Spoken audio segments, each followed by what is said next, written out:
Hello, everybody. Welcome back to Xbox Casuals, the Xbox podcast. I'm one of your hosts, Corey Deergan. Alongside me, as always, is the really awesome video game by a company that Xbox shot down, Josh Finney. Hi. Hi, Josh. I'm referencing your shirt, by the way. Oh, yes. I'm wearing my Hi-Fi Rush shirt. I love this shirt. Yeah. It glows in the dark. It looks like it glows in the dark. It does. There's paw prints along the shirt that also glow. You know, Josh, my son has a pair of dinosaur pajamas that glow in the dark, and those paw prints also glow in the dark. I was very excited. I love this. Hi, Josh. Hi, Corey. It's been a week, as they say. Yeah.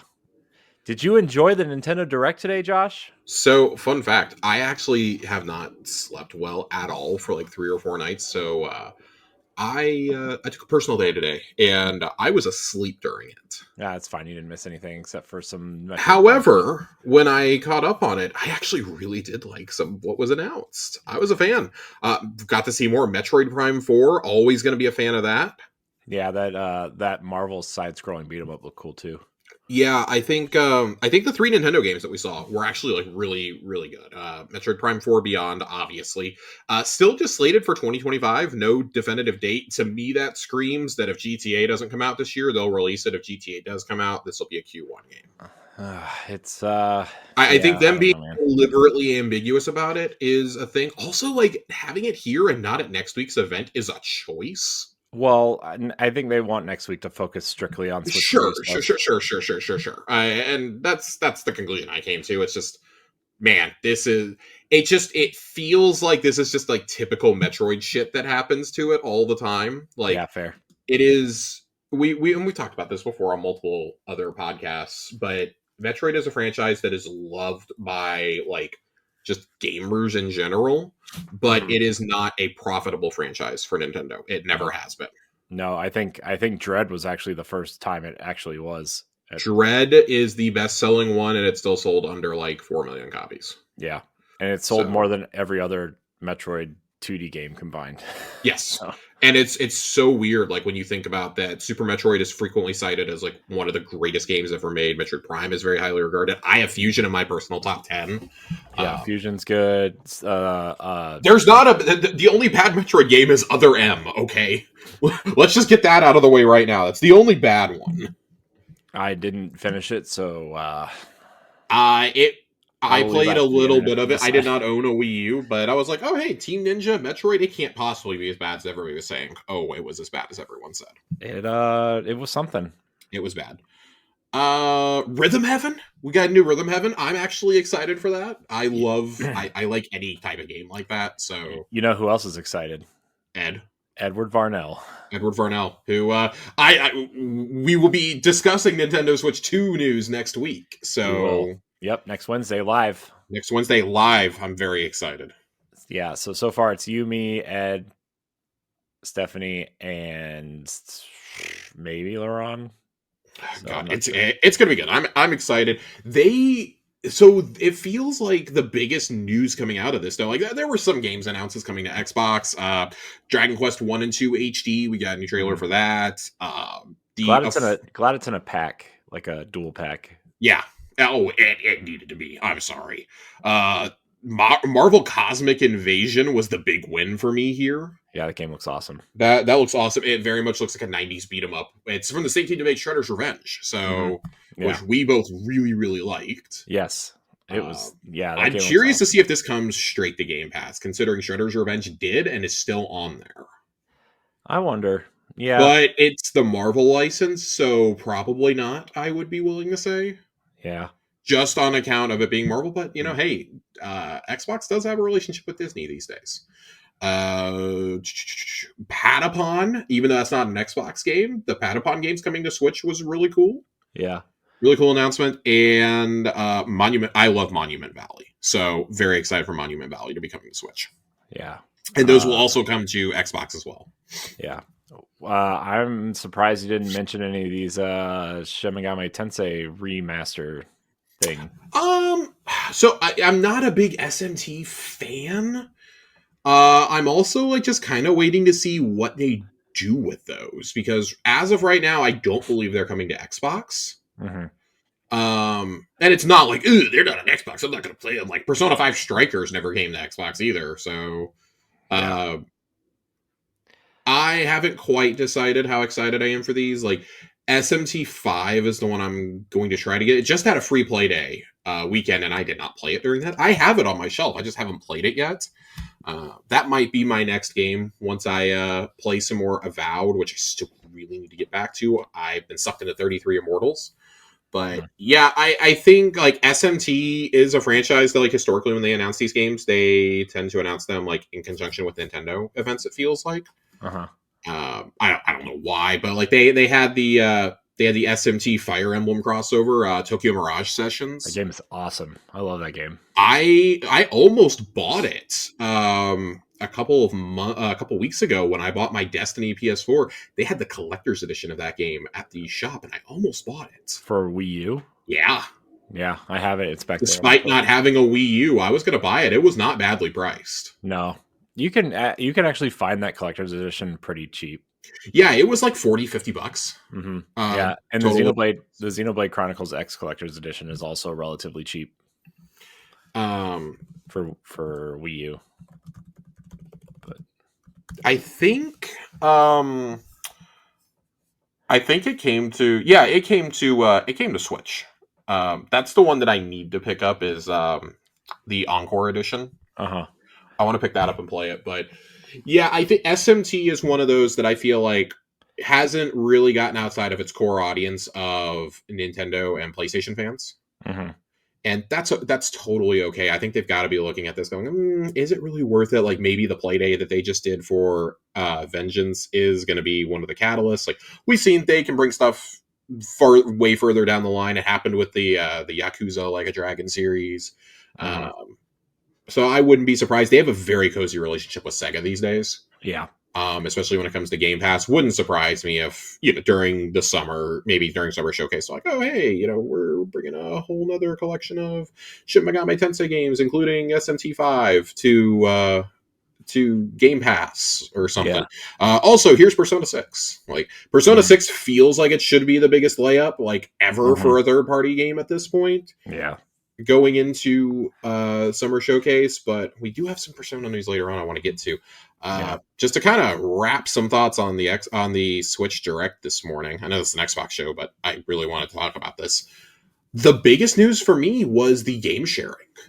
Yeah, that's huge. That's pretty much what Xbox wanted to do 13 years ago. Mm-hmm.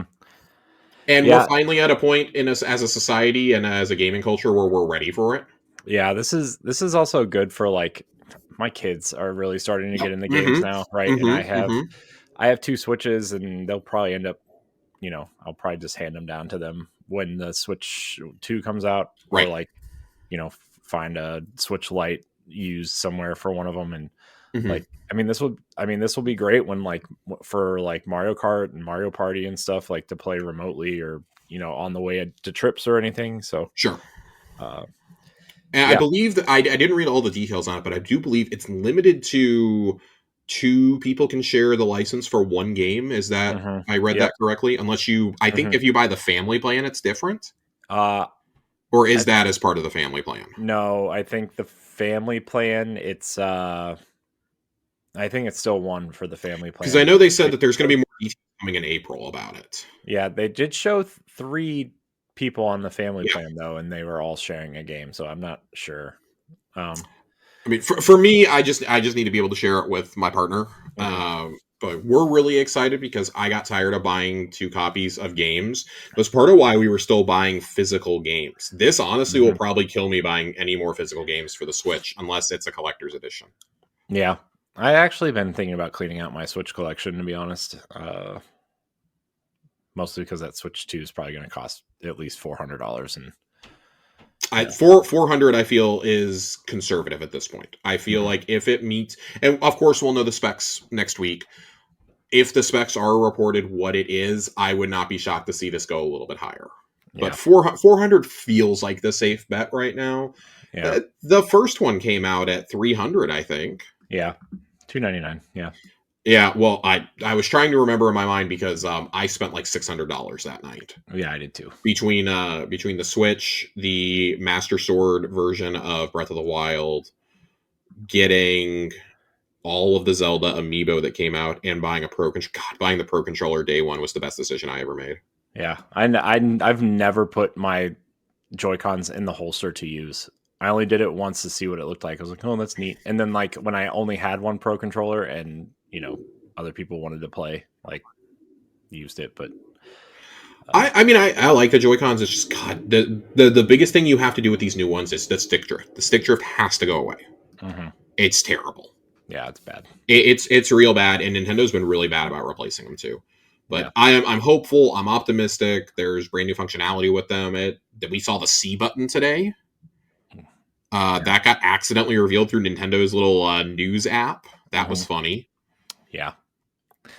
But overall, yeah. Like I don't know what I expected from this, but it wasn't really a bang. It was more of a whimper. Yeah. I mean, So I think they just wanted to. What I was telling Laurent and Stephanie earlier. I just said this felt like obligatory direct yeah. for partners to say that their games are coming out soon. And not only just that, but also I think that Nintendo showing 3 games of their own here, even though it's 2 of them that we knew were still coming for the Switch One, is important to tell Switch One owners, hey, if you can't get a Switch 2 right away, you're still going to get to enjoy some of these games. Mm-hmm. Yeah. So that's cool, but overall, next week is way more exciting to me, which we kind of got some details about that this week, that it seems like next week is, as it should be, is going to be very first party heavy. Yeah.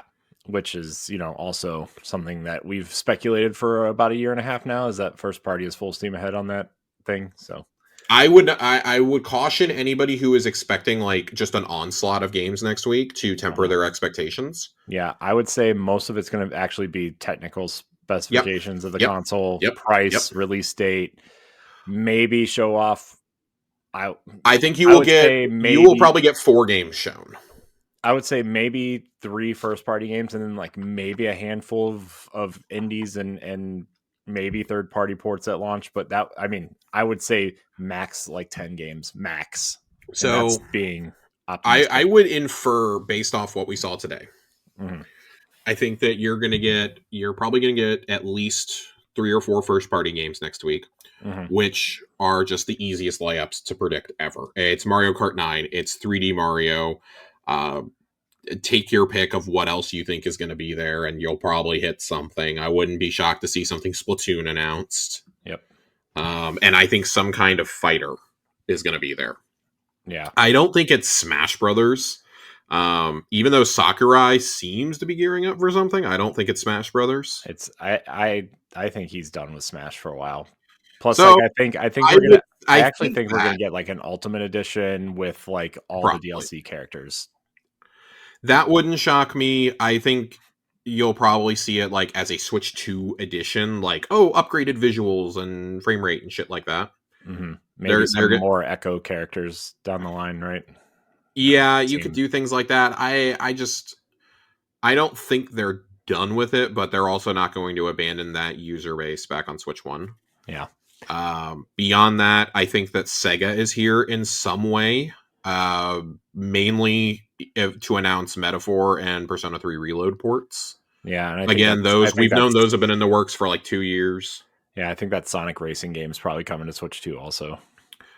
Probably. I'm just like trying to think, like if you're revealing a console, like you're going to want heavy hitters. Both of those were Game of the Year nominees last year from a lot of outlets. I would expect maybe one of the Sega like new gen games that we've seen of their revised IPs. Maybe one of those is here. The only one I could see Crazy Taxi being the one to show up. Crazy Taxi was a GameCube launch game back in the day, and I think Jet Grind Radio is the one that a lot of people are waiting for. That's at Xbox if it's anywhere. Yeah, it's got too much of a history, but they've done a good job at showing other games. I think Microsoft is there. We've predicted that for a long time. Even if it's just to be like, hey, Sea of Thieves and Hi-Fi Rush 1 and Forza Horizon 5. are all coming to Switch 2 at launch or in the launch window. Boom, there you go. Yeah, that'll be in like one grouping probably. The thing that would break the internet is if the Master Chief Collection does get announced, which we've heard conflicting reports if it's going to be announced here or at some point this year. Maybe Microsoft announces it at their own event. I think it's going to be announced at their own event. I think it'll be announced at their own one too, and I do think it will line up with, they won't announce it until they've confirmed that CE Remake is coming. Yeah. But if that does, and I don't think Nintendo wants that at this particular event. Sea of Thieves and all that, and Forza is fine. Like, Forza will be a big announcement, but that's fine because they don't have a game like Forza on the Switch. Right.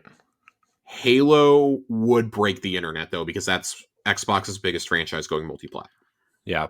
I think a Gears collection is more likely than Halo. Yeah. And even that, I don't think gets announced here. They don't want it overshadowing their own stuff. And that, and Master Chief Collection borderline would. I think that's the big thing, right? Is like Nintendo wants to reveal Nintendo at this thing, right? And maybe a couple third-party games that would make sense, but like they're doing this before the summer or event season, right? There's going to be another direct during the summer. There's going to be the Summer Game Fest and Xbox, this I think has to just be like the launch lineup and like showing that there is immediate big third party support. Yeah, there'll be a fancy like infographic of here's all the companies supporting the Switch 2. Yeah, I think you got to show something though, because that was one of the biggest things about when Switch 1 got announced was we were like, are there actually going to be third party companies supporting it? We talked about it before that Skyrim was the first one revealed.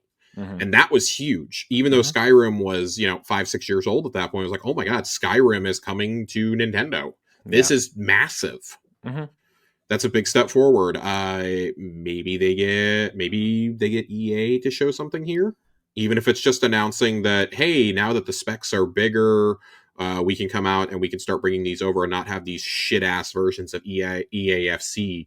And 2K saying, oh well, NBA 2K, and it's no longer like something that looks worse than an iPhone game coming over that's completely shameless. Even something like that would be big. So I'm curious to see what happens. It's going to be fun next week. So I do have one thing to say about the Switch thing today that nobody's talking about. What's up? Apparently.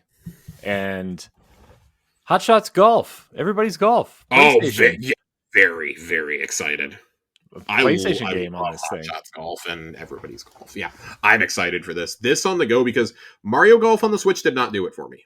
No, Mario Golf on Switch was not. Which is a shame because I heard nothing but amazing things about the 3DS one. Yeah. So I'm a little bit bummed out about that. Yeah, I think most of the Mario sports games on this generation have kind of felt like kind of empty, to be honest.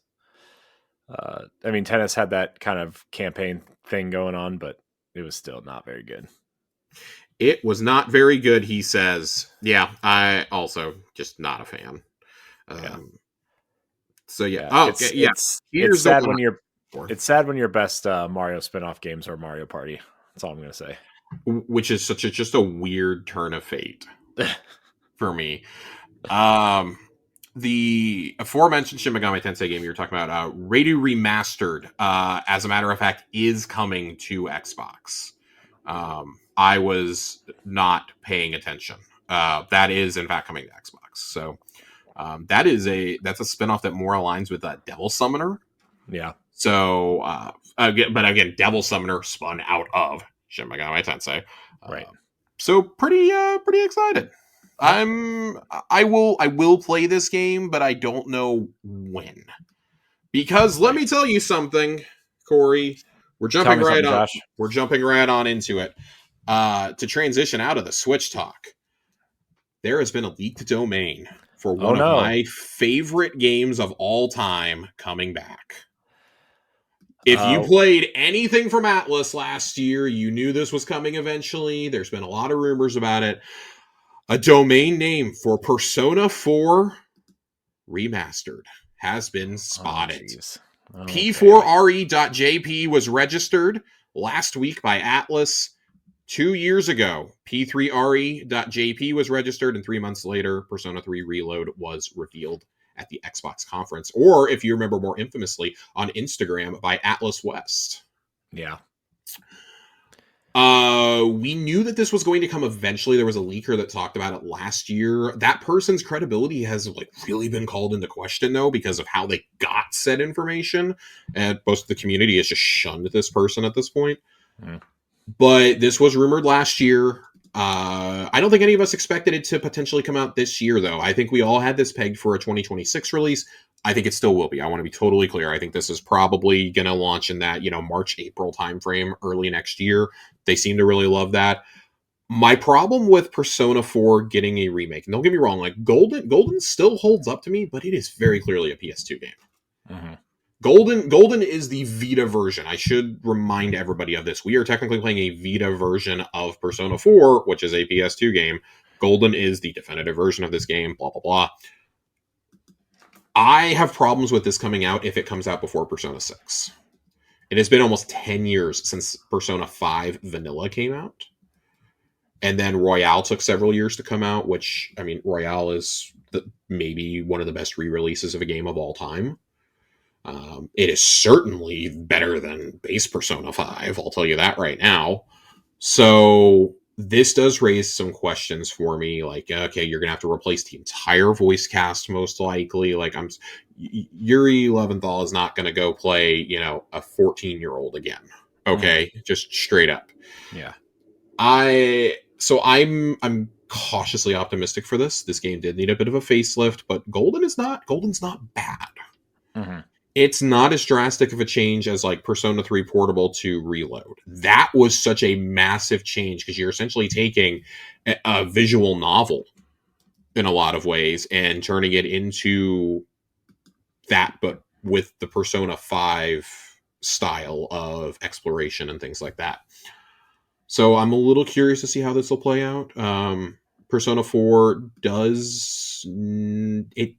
I don't think it does use procedurally generated dungeons, but not nearly as bad as Tartarus in 3.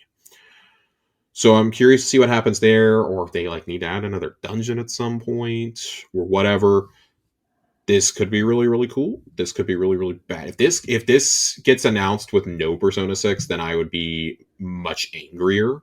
Mm-hmm. But if this is announced, say this gets announced at Summer Game Fest, and then 3 days later at Xbox's show, it's bam, Persona 6, or vice versa, then I think I'd be okay with it.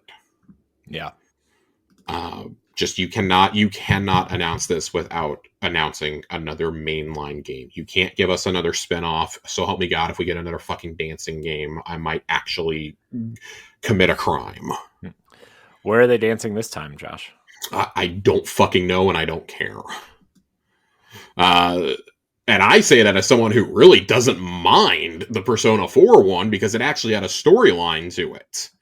It works as a de facto sequel in a lot of ways. Did not bother me. It was more of an excuse to spend time with the investigation team, whereas 3 and 5, those definitely were an attempt to get money, and that failed. So I say all I have to say, this is potentially really big. That is one of the most beloved JRPGs of the last 20 years. Interested to see, a lot of people I talk to have this as their favorite Persona. So yeah, you're taking a risk by doing this, but at the same time, man, it's been really hard to convince people to go play that game just by how old it looks. Yeah. It still plays good, but it looks fucking old. Yeah. I mean, I think, I think a lot of those older games have kind of found, when they find new life, they've been either, kind of remastered, the way that the Dragon Quest and the HD 2D games are, or Night Dive also has done a decent job of kind of modernizing classic games. But yeah, you look at Persona, it's oh man, this is yeah. I mean, Atlas has 3 teams. They have P Studio, which is full steam ahead on Persona 6. Mm-hmm. They have Studio Zero, which is working on, just did Metaphor. That was, of course, made by the veteran teams from 3, 4, and 5. Mm-hmm. And then you have the other one, which is really more the Shin Megami Tensei team. What happens with a lot of these ones, the Ryu spinoff that we just talked about, and like Vengeance and things like that is that they are really like more overseen by Atlas. Mm-hmm. Unicorn Overlord last year is a great example of this. Yes. So I wonder if this would still be made in house or not. Persona 3 Reload was largely done as a way to get that team more comfortable with using Unreal and trying to see how it would work transferring uh, Persona's style into Unreal. Mm-hmm. But I believe Persona 6 is still being made on their internal engine. I believe. I don't quote me on that. I don't know for sure, but I do believe that is what I was hearing last. Um, but yeah, really, really exciting news there. I think that's going to be really cool. Uh, Interested to see if they bring that straight to Game Pass, because with how good Reload did, despite being on Game Pass, Reload still had their best sales ever of a game within the first week, and then Metaphor blew that out of the water not even 6 months later. Yeah. So I'm curious to see if they'll follow that approach, or if it'll be like, oh hey, we're gonna give you DLC for free, because that, I'm sure they lost money on that, but Microsoft probably paid them a ton. That was a I'm whole ass sure. expansion. It I'm was a sure whole ass Microsoft paid for expansion. that. And if I'm it's anything to go by, like, yes, Xbox is probably the platform where these games are going to be played the least, but goddamn, they're doing something right over there, because Xbox players just seem to love these games now. That's good though. That's I very mean, good. That's very good news that Xbox fans have latched onto Persona and Like a Dragon the way that they have, yeah. considering how beloved those games are overseas, and they took a while to gain traction here. You know, the studio boss of the Like a Dragon team said, you know, hey, a whole big reason that we are as popular as we are in the West now, we credit to Xbox Game Pass. Mm. We credit to being on that service. So I expect the partnership to continue. You're never going to see anything like Persona 6 come day one, but I think something like Persona 4 Remastered would be something that could show up. Another rumor that was going around last year was that this is the one that excited me more, is that 1 and 2 are being not remade but remastered to release on uh, current consoles, because those, the last time they were made available was the PSP. Mm-hmm. And if you have a PSP and you're thinking, oh, I'm going to go play these games, hold up right there. Those games sell for hundreds of dollars at resale shops just for the UMD disc. Mm-hmm. God forbid you find it in an actual box, it's going to be even worse. So, because I mean, that was well before they were popular in the States. Yeah. That was around the time that FES for Persona 3 would have been coming out on PS2. So, Mm-hmm. that being said, still excited, still wanting to check that out. But we'll see. Our next story, Corey, this is one that I think excites you. Oh boy. We have, tell me where you've heard this before. We have a Sea of Thieves crossover with Destiny 2. I know. I saw that today. I thought it was fake at first. This leaked. This leaked last week, and I thought it was fake when somebody sent it to me, so I didn't bother posting it to any groups that I'm a part of. Mm-hmm. This is in fact real. Making Drifter the skin you can get is just genius. Yeah. It's. I mean. Yeah. I mean, who else? You know. It's genius. There are 3 different ships, one for each class that you can get. There are sails that you can get that are ghost themed, and then there's 4 weapon skins as well here. Mm-hmm. The one that excites me the most, I think, is that the pistol is the Ace of Spades. Yeah. The sniper rifle is Whisper of the Worm. The cutlass is Ergo Sum, and the blunderbuss is Lord of Wolves. Nice. I don't play Sea of Thieves much anymore, but I 100% want to go buy this bundle, because I think this is fucking cool. Yeah, I was like, man, I don't play Sea of Thieves at all, but this actually got me interested in Sea of Thieves for the first time in a very long time. My partner plays a lot of Sea of Thieves. She has since left Destiny behind. Mm-hmm. But she still loves the franchise, and she was like, "Oh my god, I'm buying all of this. I'm buying all this immediately." The cannons look like the fucking element. It's great. There's a nice little teaser video up on Xbox Wire about it. Mm-hmm. I believe it's ready right now. I think it's out today. I mean, that's the way to announce it, though, right? I mean, if it's out today, Just go But play it. yeah, and there's a drifter emote in it. This is great. Yeah, I This like is the big fantastic. ghost flag that you can put on your boat. I like the big ghost flag. You can put the ghost as the masthead too. Yeah, This is really cool. This is the first time that I feel like I've seen Destiny in a game where I've gone, okay, this kind of makes a little bit of sense. Like we made fun of it showing up in Valhalla because those were the best models we've ever seen of Shax and Saint 14, but it just made no sense. I know. I forgot about that. There was the For Honor crossover, which we were like, why is this happening? I think I'm more surprised that this is happening because it's an Xbox game. Yeah, It's an Xbox game with a Sony owned property. This really surprises me. And we can't even use the excuse of, oh, well, this was clearly in the works before the purchase, because the purchase was like 4 years ago. right. So this is cool. I think this is just, it's two franchises I really, really like. It's not oppressive or anything like that. It's, hey, if you want to go spend money on this, you can. If you don't want to, you don't have to. Yeah. Um, I think Sea of Thieves has always been good that way, though. They've always yep. been respectful of your money.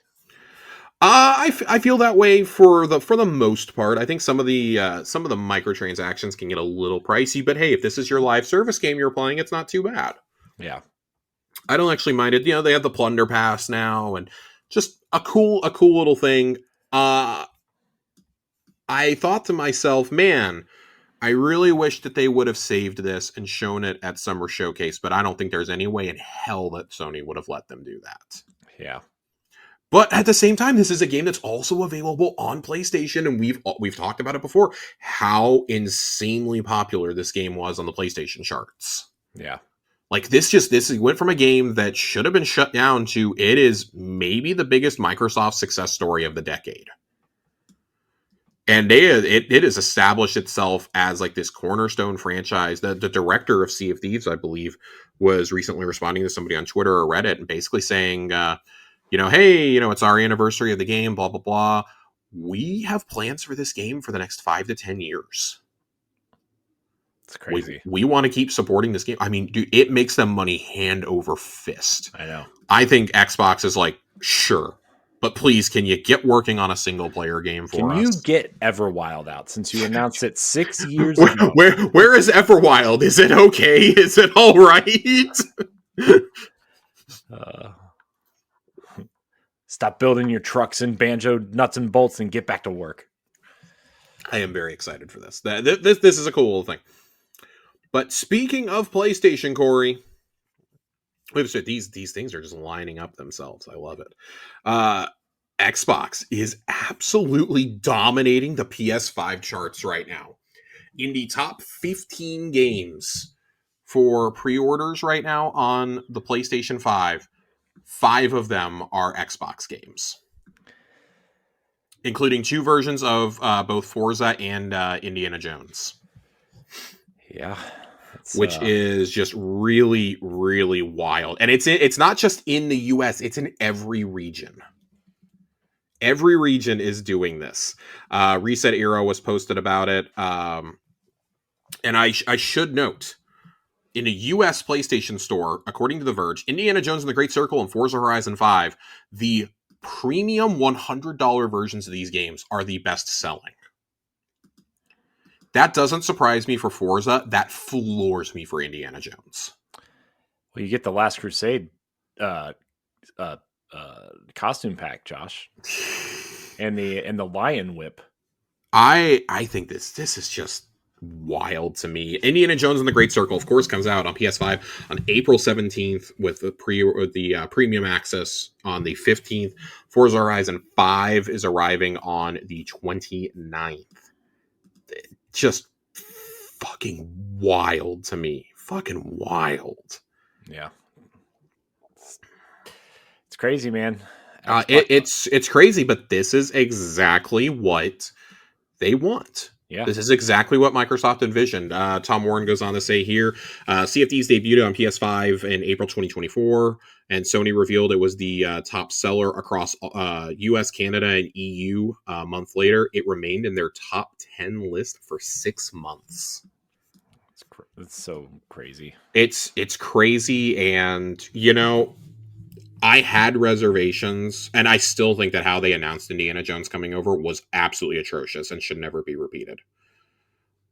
But man, do you think if Microsoft knew the reception that game was going to get, that they would have held off on putting this out for as long as possible? Maybe timed it to come out in like September or October to remind people that it did not qualify for Game of the Year from several outlets because of the cutoffs. Mm-hmm. Yeah, Do you think they would have maybe held it? Mm-hmm. I think so. I think they would have just milked it. Forza, there's no bad time to launch Forza. People who were upset about Forza coming over, let me tell you something. It's not like they're dropping Forza day and date, although I do think that will happen in the future at some point. Yeah. The fact that this game is so high on the pre-order list, though, the premium version, and it's been out for 3 years now. Yeah. 3.5, almost 3.5. Just speaks volumes to how Forza is regarded in the larger gaming world. Yeah. Because they didn't announce it, but it is pretty much been investigated by players that it is estimated to have had 44 million unique players to this point in its life. Obviously making it far and away the most played Forza game, Forza Horizon game. Yeah. And that's despite it being on Game Pass. That's despite it, not being on PS5 yet. It's surely going to soar past the 50 million mark once it hits PlayStation. Yeah. Wouldn't even surprise me if it got up to 60. And you got to remember, everything on PS5 for it is going to be paid. Mm-hmm. So, but this was a game that when we looked at the people who were playing this in early access, there were several million, and to play it in early access, even through Game Pass, you had to buy at either the $100 or the $100 full version, or you had to buy the $50 upgrade.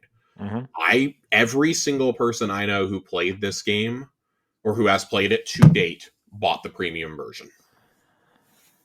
Now, granted, they played it through Game Pass, but that's still $50 that they were paying for, or 45. Excuse me, we got our Game Pass discount. $45 still they were collecting. You amplify that by a few million, and hey, that's the sales of a normal game if you're lucky, of a normal AAA game. So yeah, that's pretty fucking great. Yeah, Forza is a money printing machine, and Horizon is the one that actually gets it right. The switch happened last generation between which one's really the premium version of Forza. Is it Motorsport or Horizon? It's Horizon. Mm-hmm. Now, do I think Forza Motorsport would do numbers on PS5? Sure. Yeah, but they have Gran Turismo. Yeah. Which is not without its own problems. But still, and that's why I do think, the current Forza Motorsport probably will come either, later this year or sometime next year. I anticipate it coming over. That has not done the numbers it needed to on Xbox. Mm-hmm. But they've made a lot of strides to make it better since launch, from everything I've heard. I'm not a big sim racer. I prefer something like Horizon or Need for Speed. Right. So, yeah, super thrilled for this. Playground has to feel great seeing this. And also, Machine Games. Machine Games has to feel so much validation right now. They released a Game of the Year contender, and they're finally getting they got recognition with their first Wolfenstein game, but it seemed like they didn't really get a lot of credit for Old Blood or New Colossus, and then, of course, we all know how Young Blood went. Yeah. So it's now they got Indiana Jones, and they had to prove to people that Indiana Jones was going to be good. People are like, ugh, an Indiana Jones game? We have Uncharted. We have Tomb Raider. Right. And then people started scrutinizing it for being first person, including me, Yeah. Yeah. Why would noted hater Corey? Yeah. Why would you make Indiana Jones a first person game? But yeah, God, the result is arguably the Game of the Year. Yeah. Yeah. If Metaphor didn't come out, this would have been my Game of the Year. I will 100% admit that I was wrong about the first person thing, right? Sure. That was my biggest fear, right? So, as somebody who loves Indiana Jones, yeah, Corey is the biggest Indiana Jones fan that I know by far. So if it's got his stamp of approval, Yeah. We've played a lot of bad indie games in our lives. Yeah. A lot of. Yeah. We frequently cite Emperor's Tomb because it's about the only one we can cite. Don't forget the Staff of Kings for Wii. Never played it. Never played it. You don't need to. It's pretty bad when we have to point to a 2003 Xbox game and to some Lego Indiana Jones games as like the best things that we've gotten. Oh yeah, I forgot about the Lego games. So it's been a rough go for us over the years, but thankfully we're finally coming out of it. Yeah. Looking to see what else. Where do I want to go next with this? Fun fact: no reference of no reference of Nazis in the Lego games. Yeah, gee, I wonder why. They're just the bad guys. I wonder why. It leads to what's that show? Somebody he goes, "What's a Nazi?" And the adult is trying to explain what it's The Office. Michael Scott's like, oh, they're just Nazis. And the kid goes, it's the day take your child to work day. What's a Nazi? And Dwight starts explaining to him what the Nazis were a fascist movement. Don't tell the kids about Nazis. God, that's how I feel with this. Yeah. All that aside, let's get into our next story here.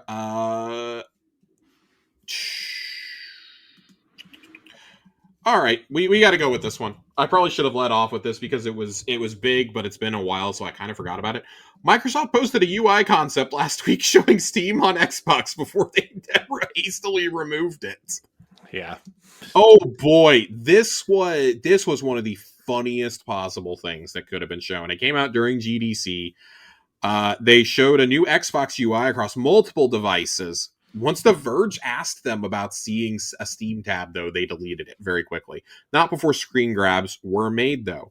On this new graphic, it says opening 1 billion doors with Xbox. You see the X and S there. You see what clearly looks to be, a TV screen. You see, it looks like a Mac. It's probably not meant to be a Mac, but it looks like a Mac. A tablet, a smartphone, the ROG Ally front and center. If you zoom in on the games tab on the TV, though, it shows, and this is how we knew it was a mock-up and not finalized, right? Because it says recently added, installed, owned, Game Pass, Steam, owned. So they have owned twice on there. But this is part of what they are wanting to do with Play Anywhere and this and that. Sources familiar with Microsoft plans tell The Verge that the company is currently working on an Xbox app update that will show every game you have installed on your PC, including games from Steam and Epic Game Store, and Microsoft will be labeling these games accordingly. I'm told Microsoft is still in the early stages of the Xbox update, so the company may never ship this feature to list all your Steam games, but the mocked-up image shows how they will show up, how they plan to show up eventually. Xbox chief Phil Spencer has previously hinted PC stores like Epic and Itch could one day arrive on Xbox consoles. We know this is going to happen. We know this is going to happen. GOG has a similar system.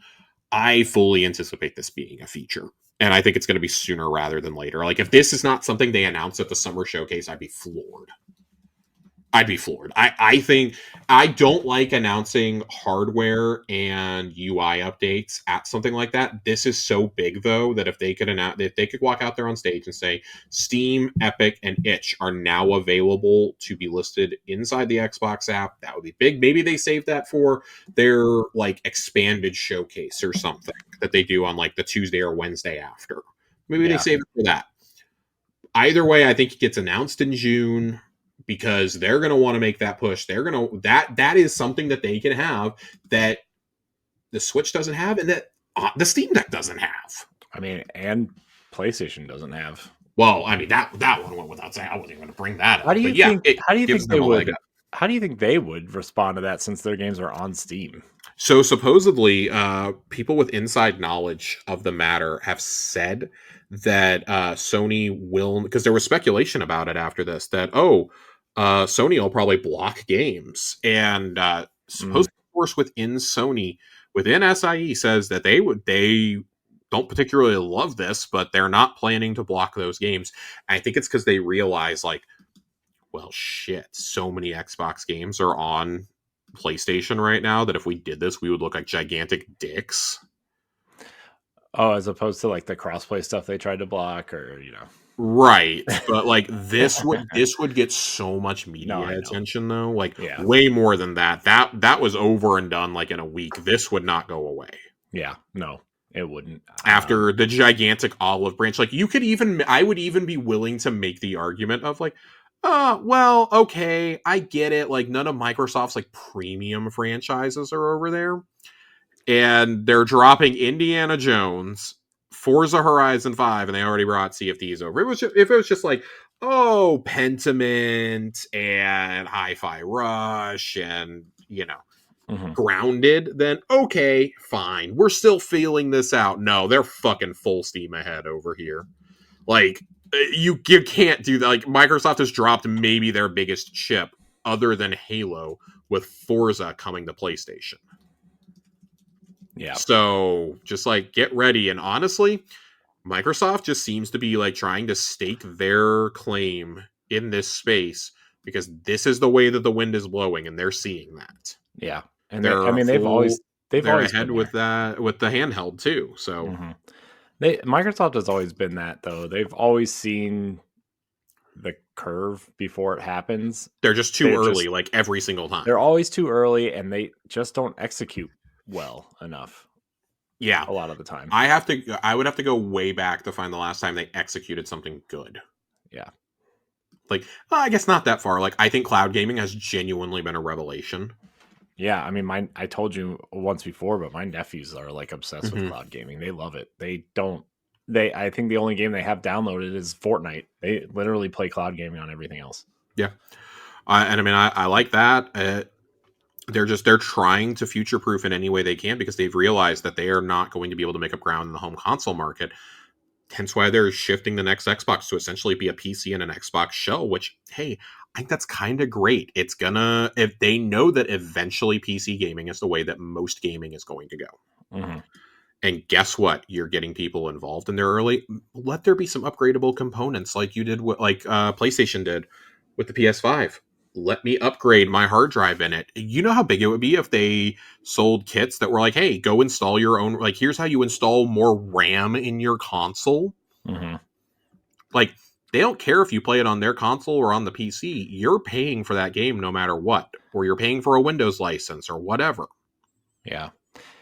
It really just feels like Microsoft is turning that corner, and they want, I feel like they want to be just in the PC space, and they're going to create a user-friendly PC to sit under your box, under your TV, and it's going to fine with me. Which is going to be branded Xbox, and they're they're gonna figure out how to work the backwards compatibility of current Xbox consoles into their Windows 12. That's the big one for me. That's like, you have to do that. Once they do that, then it's over, right? Yep.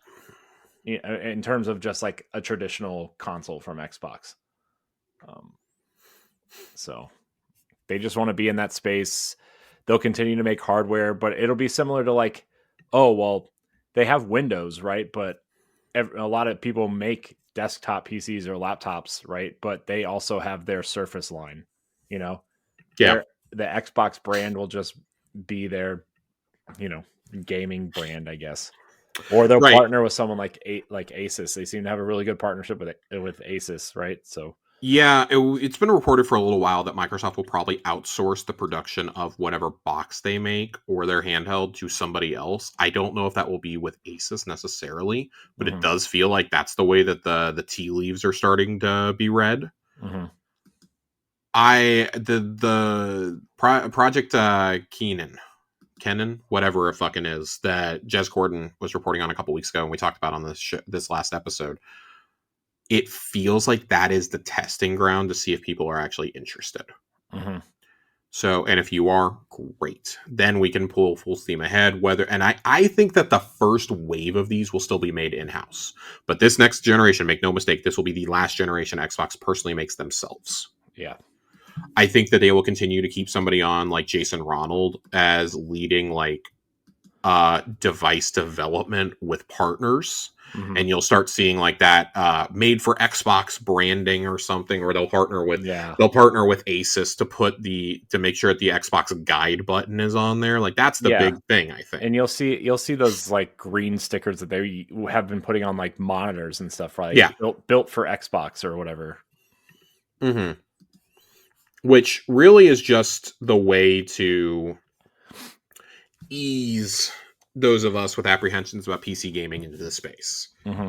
And they're going to be like, hey, we shoved really great specs into this handheld. You don't actually have to go PC, but you're going to get access to these other stores, because I can't imagine GOG is not a part of this also at some point. You'll have access to like the 4 biggest stores on the net. Mm-hmm. Like Itch is incredible for finding some indie games, right? Mm-hmm. And like Xbox can help facilitate that too with ID at Xbox also, right? Sure.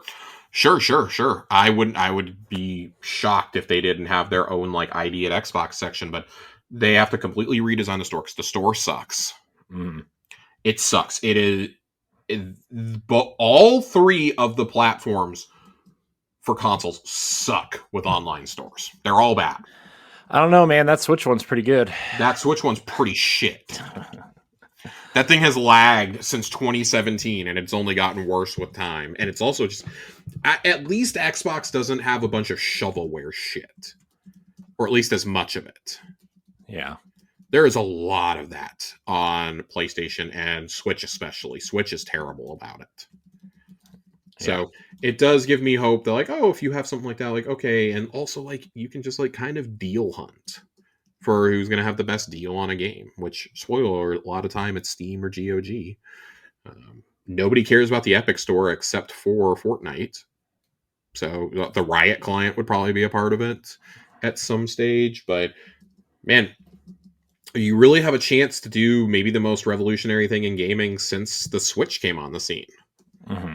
So it's just a matter of, are you going to be able to seize this opportunity, or are you going to step on the rakes you've laid out for yourself again already, which I know are already there because it's Microsoft.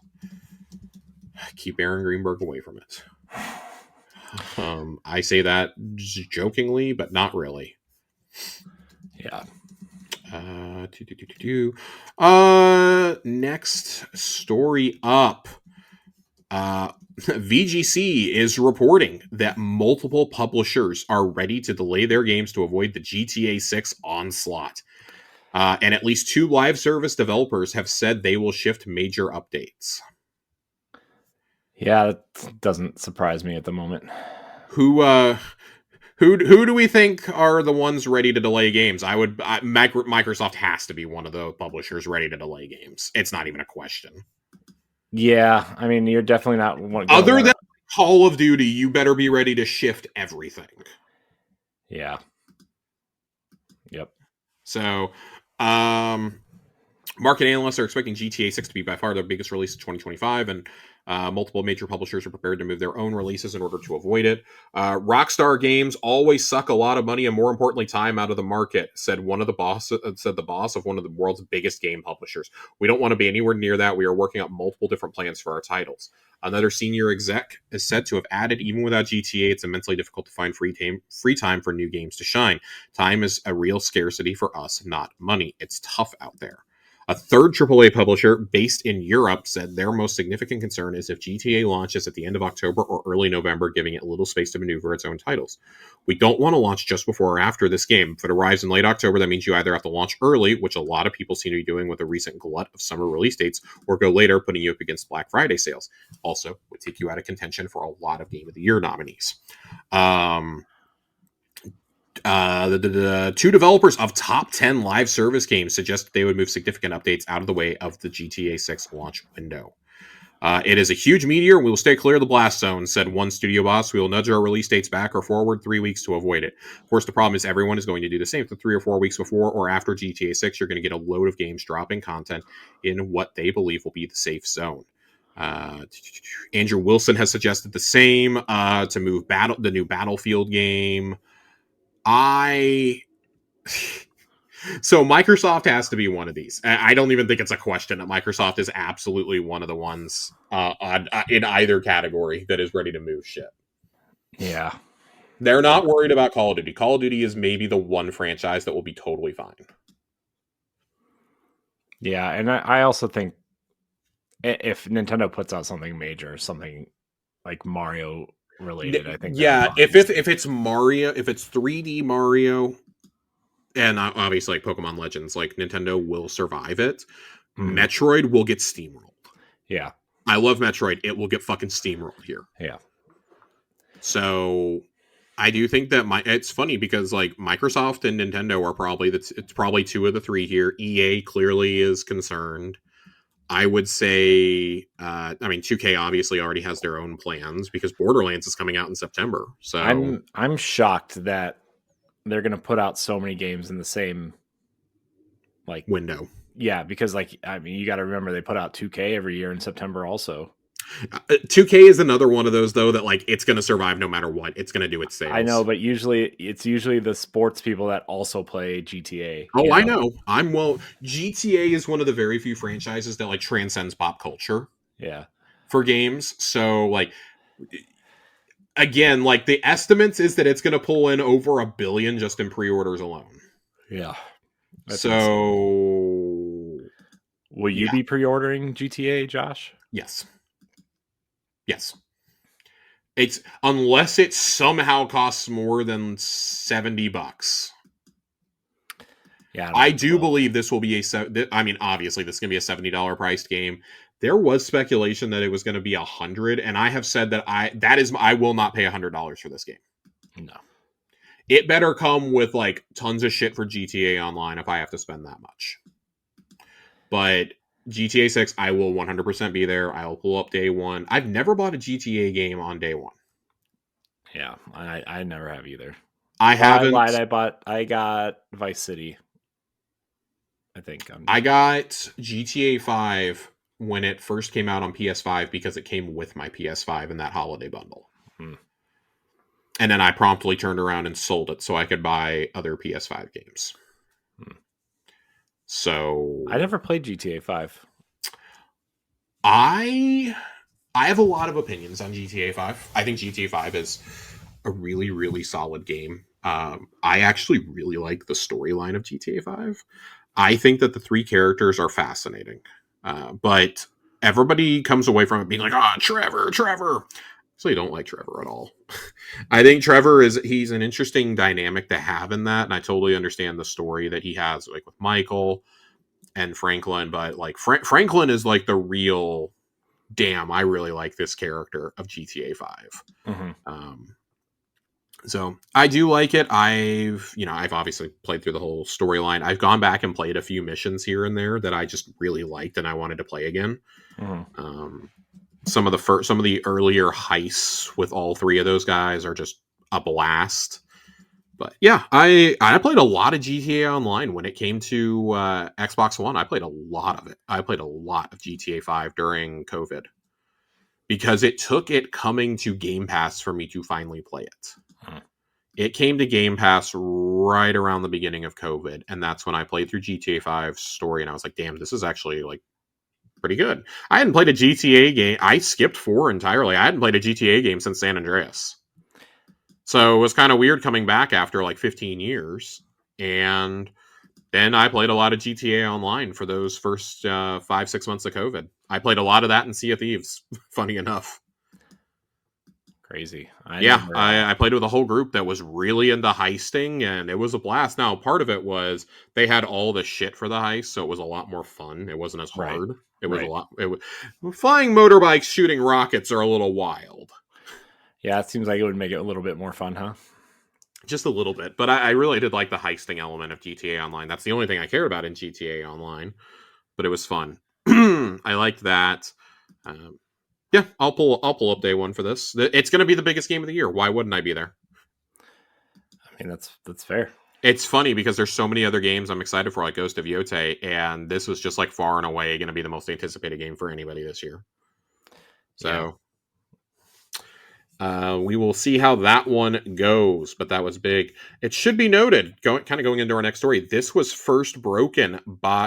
was broken by the Game Business, which is a brand new outlet from former GamesIndustry.biz editor Chris Dierig and Jeff Keighley. Ooh. Boy, I don't know how I feel about this one. I Seems love like a little Chris. bit of a conflict of interest, huh? Chris Dierig is maybe the best writer on the actual business of games that Yeah. I've ever read. On the numbers and stuff, if he's reporting, numbers and things like that, I believe him over just about anybody else. Mm-hmm. That being said, I don't really love the idea of Jeff Keighley bankrolling this. I don't love it. Yeah, seems a little. And that's after I'm saying that, like, I am a big fan of Jeff Keighley's old work, like Final Hours. Huge fan of Final Hours. Yeah. Those are like the like OG looks at game studios. Like, I love those. I love those. I liked a lot of the content he did with G4 back in the day. I think the Game Awards is an abomination. And I think it is an embarrassment to an industry that desperately wants to be seen as serious. Yeah, it's interesting to say the least. So that being said, I am very excited about Chris himself. Chris is probably I can't even say probably, he is one straight up one of the absolute best writers about the actual business of games that there is. Him doing a couple shows a week is a big deal for me. He's going to get great interviews. I know that. Like, Chris is somebody that when Chris talks about something, I pay a lot of attention. Mm-hmm. So I'm excited. I've followed Chris for quite a while. I've been a fan of his work, going back to when he joined the games industry. So he used to do, one of the things that he used to do at games industry was best place to work awards, and just something out of his initial newsletter says that was his proudest project. There was so much legitimate criticism leveled at game companies for toxicity, crunch, and poor diversity. I wanted to find the businesses that were doing things right and have them share their expertise with everyone else. I'm grateful to my old bosses for letting me do that, but year over year I've had less time to do those things, so I've taken a risk, walked away from the best job I've ever had, and started from scratch. The need for good business media has never been higher. The seismic shift in the industry has endured, has been heartbreaking, and it's not over, and the future remains uncertain. So what can I put together to help video game people navigate these challenges, identify opportunities, and there are opportunities, and find a way forward? And what does a next generation game business publication look like? What I've come up with is Game Business, a new media outlet that will meet game professionals where they are at. And we're not just talking about studio and publishing bosses, but everyone working across the industry, and even those outside of it who want to understand a bit more about what makes this business tick. We'll be covering what's selling, trending, and struggling. We'll be analyzing established and emerging platforms, distribution, monetization, new markets, policy changes, player behavior, the battle for time in a world without any, and so much more. He's going to do it in two ways. Game Business Show, which are video podcasts and interviews that are 30 to 45 minutes in length, will take place twice a week on Tuesdays and Thursdays. And then he's going to be doing a newsletter. So if you are familiar with Substack, that's basically what it is. I'm very excited for this. This is going to be awesome. Yeah, I'm interested to see what happens with this. Yeah. Also, should be noted that they are doing a live event Monday, June 9th in Los Angeles as part of Summer Game Fest. That probably gives you a hint that the Xbox show is going to happen on June 8th, if I'm a betting man. Yeah. Because that's the day before. I would imagine that that's all just going to kind of roll together, of course. But it's going to be a live conversation between Chris and Jeff, which I'm going to reserve judgment here. I do think that there are opportunities here, but the thing to me is Chris is a guy who has integrity. Like, he very well is aware of conflict of interests, and on their about page, he actually writes, this is going to be the last thing that I say.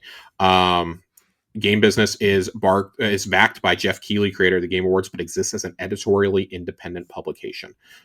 I'm really, really hoping that that's what it is. So, yeah, let's and this actually is a Substack. It just has its own URL. So, right. Look, let's just hope it stays that way and is uninfluenced by that. I think it will be, because part of the reason that I feel that, and this is just my own interpretation, part of the reason I think Chris walked away from Games Industry was Games Industry got bought by IGN. Oh yeah, along with every other publication. Right. And that's why I think it's important that he is doing his own thing, because again, Chris is the best. Mm-hmm. He's the best of the best. So yeah, he seems to have some integrity behind him and some obviously talent and knows his way around the industry. So if this was somebody else, I would question it way more, but he's one of the only people that has struck out to go independent as a journalist that I'm like, yeah, you're actually going to get like really, really, really good info out of it. Steven Totillo is the other one, the former editor-in-chief of Kotaku. Mm-hmm. We talk about him all the time. He's always got stories that we're reporting. His Substack is one of the best out there. It's one of the, when I talk about games media, like we got asked a question on Tower Casuals last week about game review scores and about review scores at like legacy outlets and whatnot. I don't really like legacy media. The only legacy media I did like got killed and got brought back. That's our next story, which I guess we should just roll into. Yeah. Game Informer's back. Yeah, interesting. Things I did not have on my bingo card. Yeah, so it's funny. I was flipping through YouTube actually on Saturday night, I think. Uh-huh. And I'm still subscribed to their YouTube channel. Just because I'm too lazy to go in and unsubscribe to stuff. Sure. But like the last thing that was posted was a short. And I'm like, and I scrolled by it the first time. I'm like, okay, whatever. I'm just going to keep going. And I scroll back up to look for something else. And I stopped there and looked. I was like, this was uploaded 4 hours ago. I was like, what's going on? And then I, on Blue Sky, I saw a couple Game Informer people that I follow, like start liking it and whatever their version of retweeting is. And I was like, huh.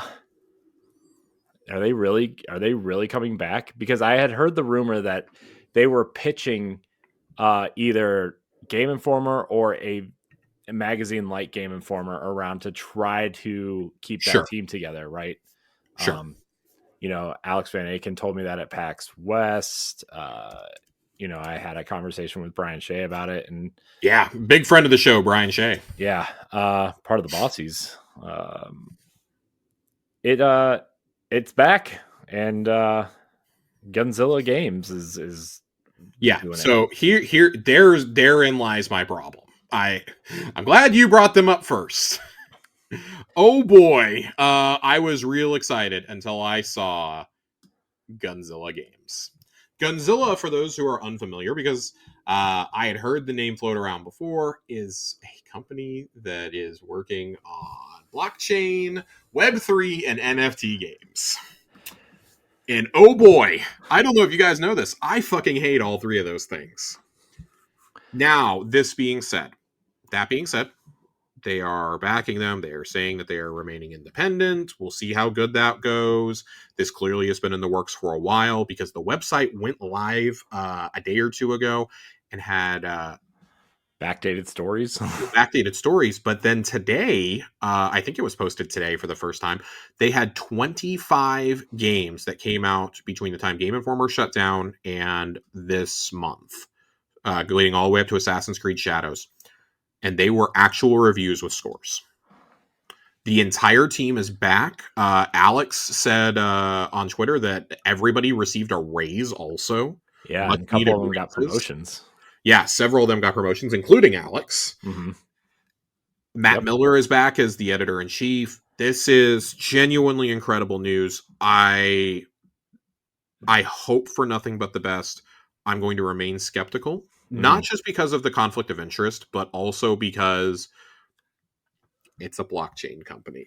And we've seen how fast those can go under. And but I think this is what I think, actually. I think they're investing in Game Informer because it will be a steady form of income, potentially, to offset any kind of bad moves that they make. Sure. Also, Print Magazine coming back. I know. I'm excited. I'm very interested to see, because I don't think this is going to be a monthly thing. I think this will probably shift to being quarterly, which is totally fine for a physical magazine in today's day and age. Yeah, and it seems like they're going to focus more on interviews and features and stuff in the magazine. Sure. This is all things that They I've don't heard have to sell secondhand, right? products as much as they did when they were attached to GameStop. Let's just call Right. it what it is. And it looks like they're going to maybe focus more on like video stuff, which is Yeah, probably if you're better. retaining your entire video team and giving a guy like Alex, who fully deserves this, by the way, Oh my gosh, yeah. a promotion, that's pretty important, I would say, for your Mhm.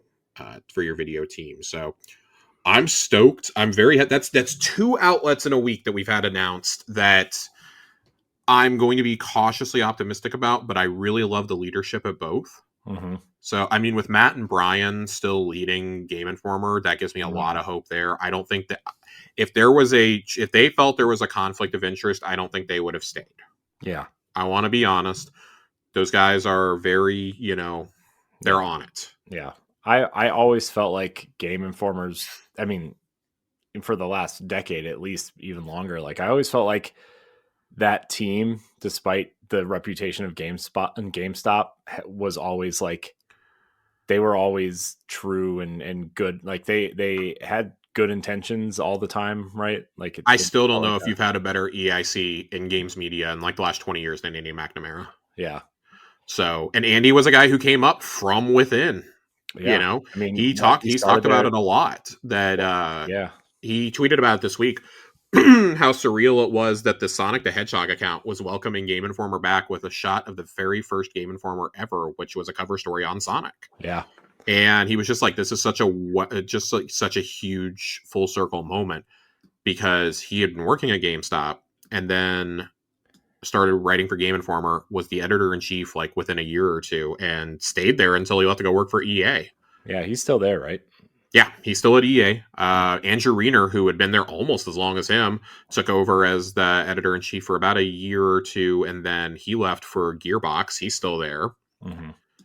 So Matt Miller is just like the third editor they've ever had, and Game Informer is a place that retains their people. Like short of this fucking GameStop layoffs, they retain their people.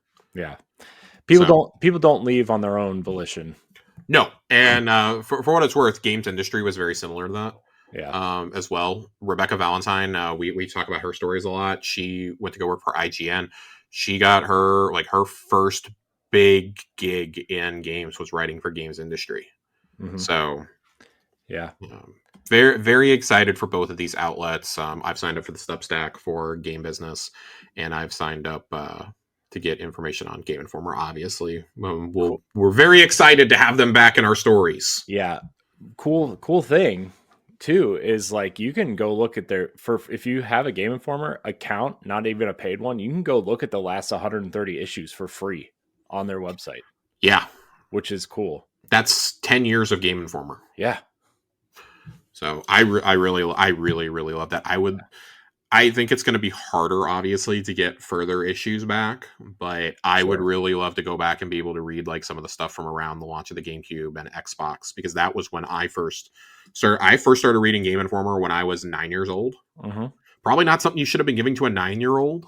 Yeah. There were a lot of advertisements for, well, let's just say video games were marketed way differently in 2001 than they are in 2025. Yeah, they were. I learned what a booth babe was a little bit too young in life.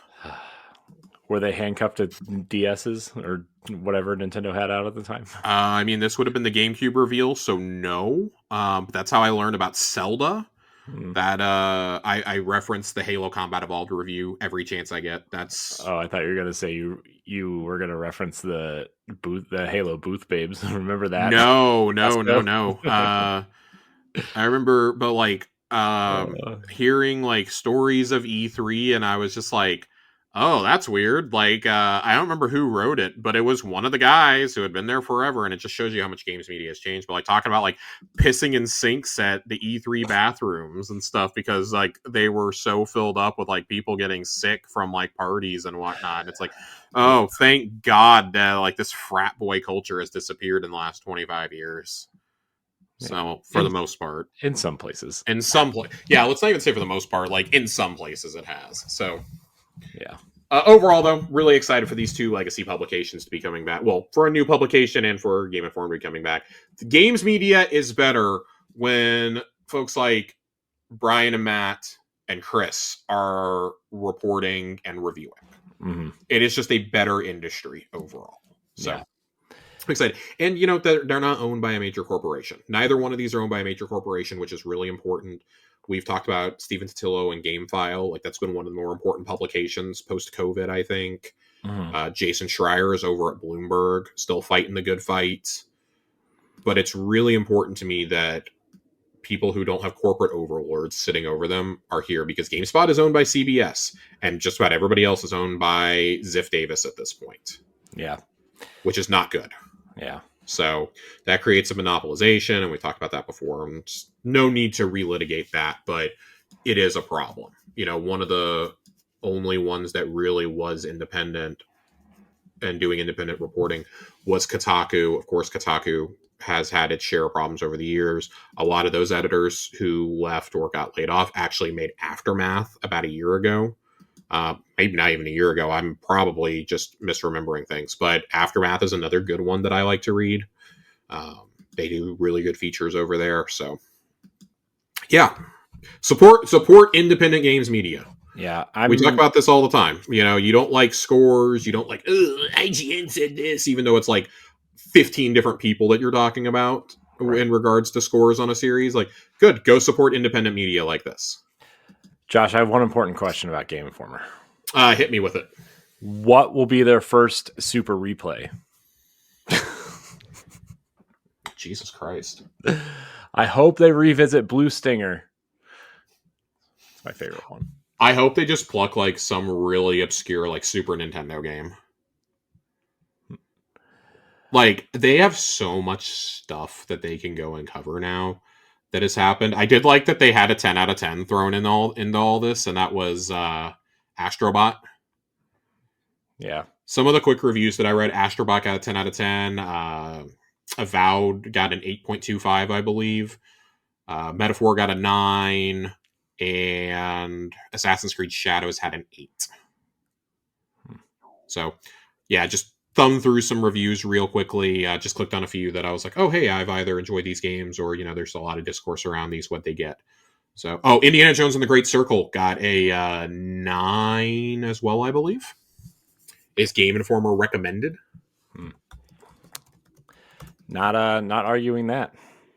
No, not at all. Not at all, my friend. But they are already back to work publishing stories. There's a lot about the Nintendo Direct today. And it's great, man. It's great. I'm so happy that they've done this. Yeah. But yeah, it's pretty brutal that the last story that they published before coming back was the Bungie layoffs. And then the next one is the Control multiplayer spinoff on March 24th. So that's crazy to me. That's absolutely crazy. Yeah. Yeah. Yep. Other games they gave really good reviews to. I'm just scrolling through these real fast. Kingdom Come Deliverance 2, 9.5. Citizen Sleeper 2, which I'm very excited to play and I need to get to, 9.5. Donkey Kong Country Returns, 8.75. Indiana Jones, 9. Marvel Rivals, an 8.5. Veilguard was an 8. Sonic Shadow Generations, 8.5. Batman Arkham Shadow, 8.75. Neva, a 9. Silent Hill 2, 8.75. Zelda Echoes of Wisdoms, 8. Mouthwashing, 8.75. Trying to find anything else. Space Marine 2, an 8. Of course, we just talked about Astrobot, got a perfect 10 out of 10. Star Wars Outlaws, 8.5. They have been really clear on a lot of these, though, that all of these, if they had updates at any point, it is the most recent version of the game that they reviewed. Mm-hmm. So they basically were like, there is no fair way to do this, essentially. But that was how they could do it. And, last but not least, certainly not least, Monster Hunter Wilds, 8.75. So, very, very, very excited to see Game Informer back and to see Chris's new outlet. All right. we have a few more things to cover here, Corey. I'm going to try and make these as quick as possible. I think we got two more stories. Quite a beefy show tonight. Quite a beefy show. I think we got one more. We got one more big story, and then we've got some Game Pass stuff to talk about. Ubisoft has, in fact, sold a minority stake to Tencent and has created a new subsidiary. Great. Tencent owns 25% of it. Yves Guillemot wrote an internal memo that Insider Gaming and Tom Henderson got a hold of. It is a 1.16 billion euro investment. The terms of partnership are straightforward, and this is all directly from Yves. We will establish a dedicated subsidiary within Ubisoft that will bring together our three most powerful franchises, Assassin's Creed, Rainbow Six, and Far Cry. This subsidiary will gather the teams working on these brands primarily in the studios of Montreal, Quebec City, Sherbrooke, Sangoe, Barcelona, and Sofia. Tencent will be a 25% shareholder of the new subsidiary with the aim of boosting these franchises so they become undisputed global icons. The historic agreement is, above all, a recognition of the extraordinary work you've been doing for years. The value of these three brands directly reflects your individual and collective talent and efforts, which have allowed us to create these blood franchises. Okay. Sounds like a... Yeah. This is rough. That's a memo. The top comment I saw on the Reddit thread said, guess everyone not working on those three IPs should probably start looking for alternative employment. I agree. I agree because this is rough. Somebody else listed out active IP Ubisoft is left with. Active, I would say, is something that's had a game in probably like the last 8 to 10 years. It's a rough list. Rabbids, Just Dance, Prince of Persia, Ghost Recon, Splinter Cell, The Division, The Crew, For Honor, Riders Republic, Trackmania, Settlers, Might and Magic, and Anno. I do not know what at least those last 4 or 5 are. I have no idea what those are. Yeah, I don't know if I have an answer for you. I don't know if I want an answer. Dormant IP they are left with. Rayman, Watch Dogs, Brothers in Arms, Driver, Trials, Call of Juarez, Immortals. Remember Immortals? Steep. Do I? Warlord and Pets. Licensed with a Z, right? Yes. Yeah. Licensed and published projects Ubisoft is left with. Monopoly, Uno, Avatar, Brawlhalla, Invincible Guarding the Globe, and Star Wars Outlaws. And collective fever dream Ubisoft has is Beyond Good and Evil. I thought that was fucking funny when I read it. This is rough. This is really rough because I don't know what you do if you are working on one of these franchises, I don't know what you do. I think they just start selling these off. Yeah. Because out of these, what do you actually think they would do another game of? They keep saying they're going to do Splinter Cell, but they're not. They'll probably do another Ghost Recon. Just Dance is dog shit, but still makes them some sort of money. So I don't understand why they made a subsidiary for Rainbow Six, but none of the other Tom Clancy stuff went over there. I don't understand how you didn't at least include the Division in this.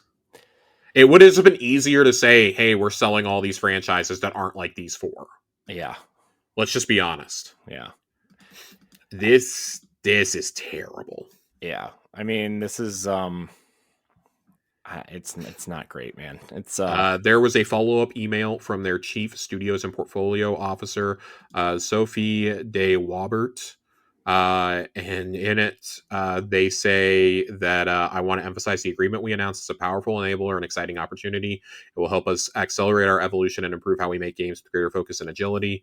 I want to be clear. If you are not currently working on these brands, it does not mean your work matters any less. This agreement will benefit all of Ubisoft, letting us spark innovation and creativity across the board. In the coming weeks and months, we will work hard to build the best organization possible. This brings some uncertainty and questions. Right now, we do not have detailed answers. We are committed to communicating with you transparently and regularly. Supporting you through this transition is the top priority for your local and global leadership teams. Supporting you through this transition. What does that sound like, Josh? Oh, dude, they're getting fucking laid off. Dude, I really hate to be that person, but yeah, this of this company is gone. It's not great. Yeah. Dude, First of all, I don't know how they employ 18,000 people and release so few games. Like, let's be honest, so Rainbow Six is a cash cow for them when it comes to live service. Mm-hmm. Somehow Rainbow Six Siege became, against all odds, one of those games. Yeah. Assassin's Creed, which I think that most people are starting to tire of.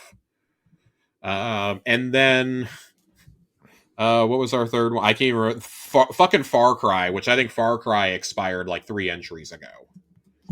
I think people stopped caring like 8-9 years ago about Far Cry. I'm going to be totally honest. Yeah, I don't really know anybody who... I know one person who played Far Cry 6. One person, and they did not enjoy it. And it's a huge Far Cry fan.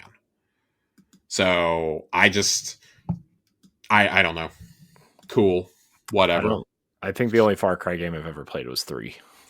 3 and 4 are about the only... I played 1 a very long time ago. Like, right as the 360 came out, I think I played 1. And then I played 3 and 4. I never got around to 5 or New Dawn, but it's worth noting my friend who enjoys these games said that those are 2 of his favorites. And I know that goes against popular opinion. He said just the problem with 5 is it got too on the nose with the religious extremism. And a compound in fucking Montana or wherever it is. So, I mean, out of all this, I mean, I'm looking at these IP. Sell Just Dance to Meta or something, please. Please let them do something with it. Yeah, but I feel like that's the one that would make them the most money. If they actually gave a shit. You also have to remember all the music they have to license for those games. Yeah, but that's why they probably don't want to do that. That's why Just Dance Plus exists, that subscription service that you can... God, I didn't even know that was a thing. Yeah. I would say out of all of these, Ghost Recon, Prince of Persia, Rayman, Splinter Cell, Division, Brothers in Arms, and Trials are probably the only things worth anything anymore. Yeah. So I'm just curious to see like when the fire sale starts, because it feels like it's going to be in a matter of months. Yeah, it's going to be soon. It's going to be real soon. I mean, the fact that nothing's been done with Rayman in the last 10 years is... Legends was so good, too. Yeah. Legends was amazing. It's amazing. Legends was so good, I bought it twice, Corey. I bought it for both my Xbox and the Switch. The opening not the opening, but like the first end of the world boss you come to, where Black Betty is playing, is incredible. That is just... It's iconic. Yeah. I love the music rhythm levels and it's so good. It's so fucking good. And then they really looked at that, and it sold rather well for them. Mm-hmm. And they looked at that and said, "Nah, we're good." Yeah.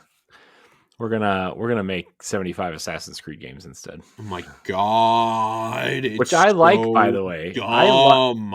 I love Assassin's Creed, but come on. Reviewed well. Like, bro, this game came out so long ago. It came out on the Vita. This was like remember that time when Ubisoft was actually making like interesting smaller games like this and Child of Light and oh my god, Child of Light and Valiant Hearts are so good. And like, some of these smaller games that were Child of Light was a top 4 or 5 game for me the year it came out, and I've always wanted more in that world and never got.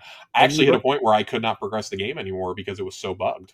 And look at the game, like the games that aren't called Far Cry and Assassin's Creed. I mean, look at Prince of Persia earlier last year. Mm-hmm. The game was really good, and I know it didn't sell amazingly, but like incredible. It was really good, and like your major franchises should be enough to supplement something like that, right? I don't know, man. It should be noted that the same studio that made Rayman Legends made Prince of Persia: Lost Crown. Yeah, and then shut down. Yep. It sold 1.3 million copies in its first year. That's pretty damn good for a Metroidvania these days. I'm sorry. Yeah. But yeah, no, this studio should be noted. Rayman Legends, Prince of Persia: The Lost Crown, Valiant Hearts, the King Kong game, and Beyond Good and Evil all came out of Montpellier. The King Kong, like King Kong the movie, the game. Yes, Peter Jackson's King Kong is the full name. But yeah, that's a super storied studio and got totally fucked. That's so rough, man. It's so stupid. It's so fucking stupid. I hate Ubisoft so much. Man, they I used to be hate the company them. everybody cheered for too, man. Especially like during the Vivendi hostile takeover Yep. situation, like This was a studio that like desperately needed a win also because honestly Valiant Hearts was the last thing they put out. They went 10 years between good games. They were reduced to just making like iOS games. you And know when they've I you know when I apparently think been this all making Beyond Good and Evil 2 for like that whole time. you know when I think this all started is when that the Watchdog stuff. Like when they showed Yep. Watchdogs Yep. for the first time and everybody thought it was going to be like the biggest next generation game ever.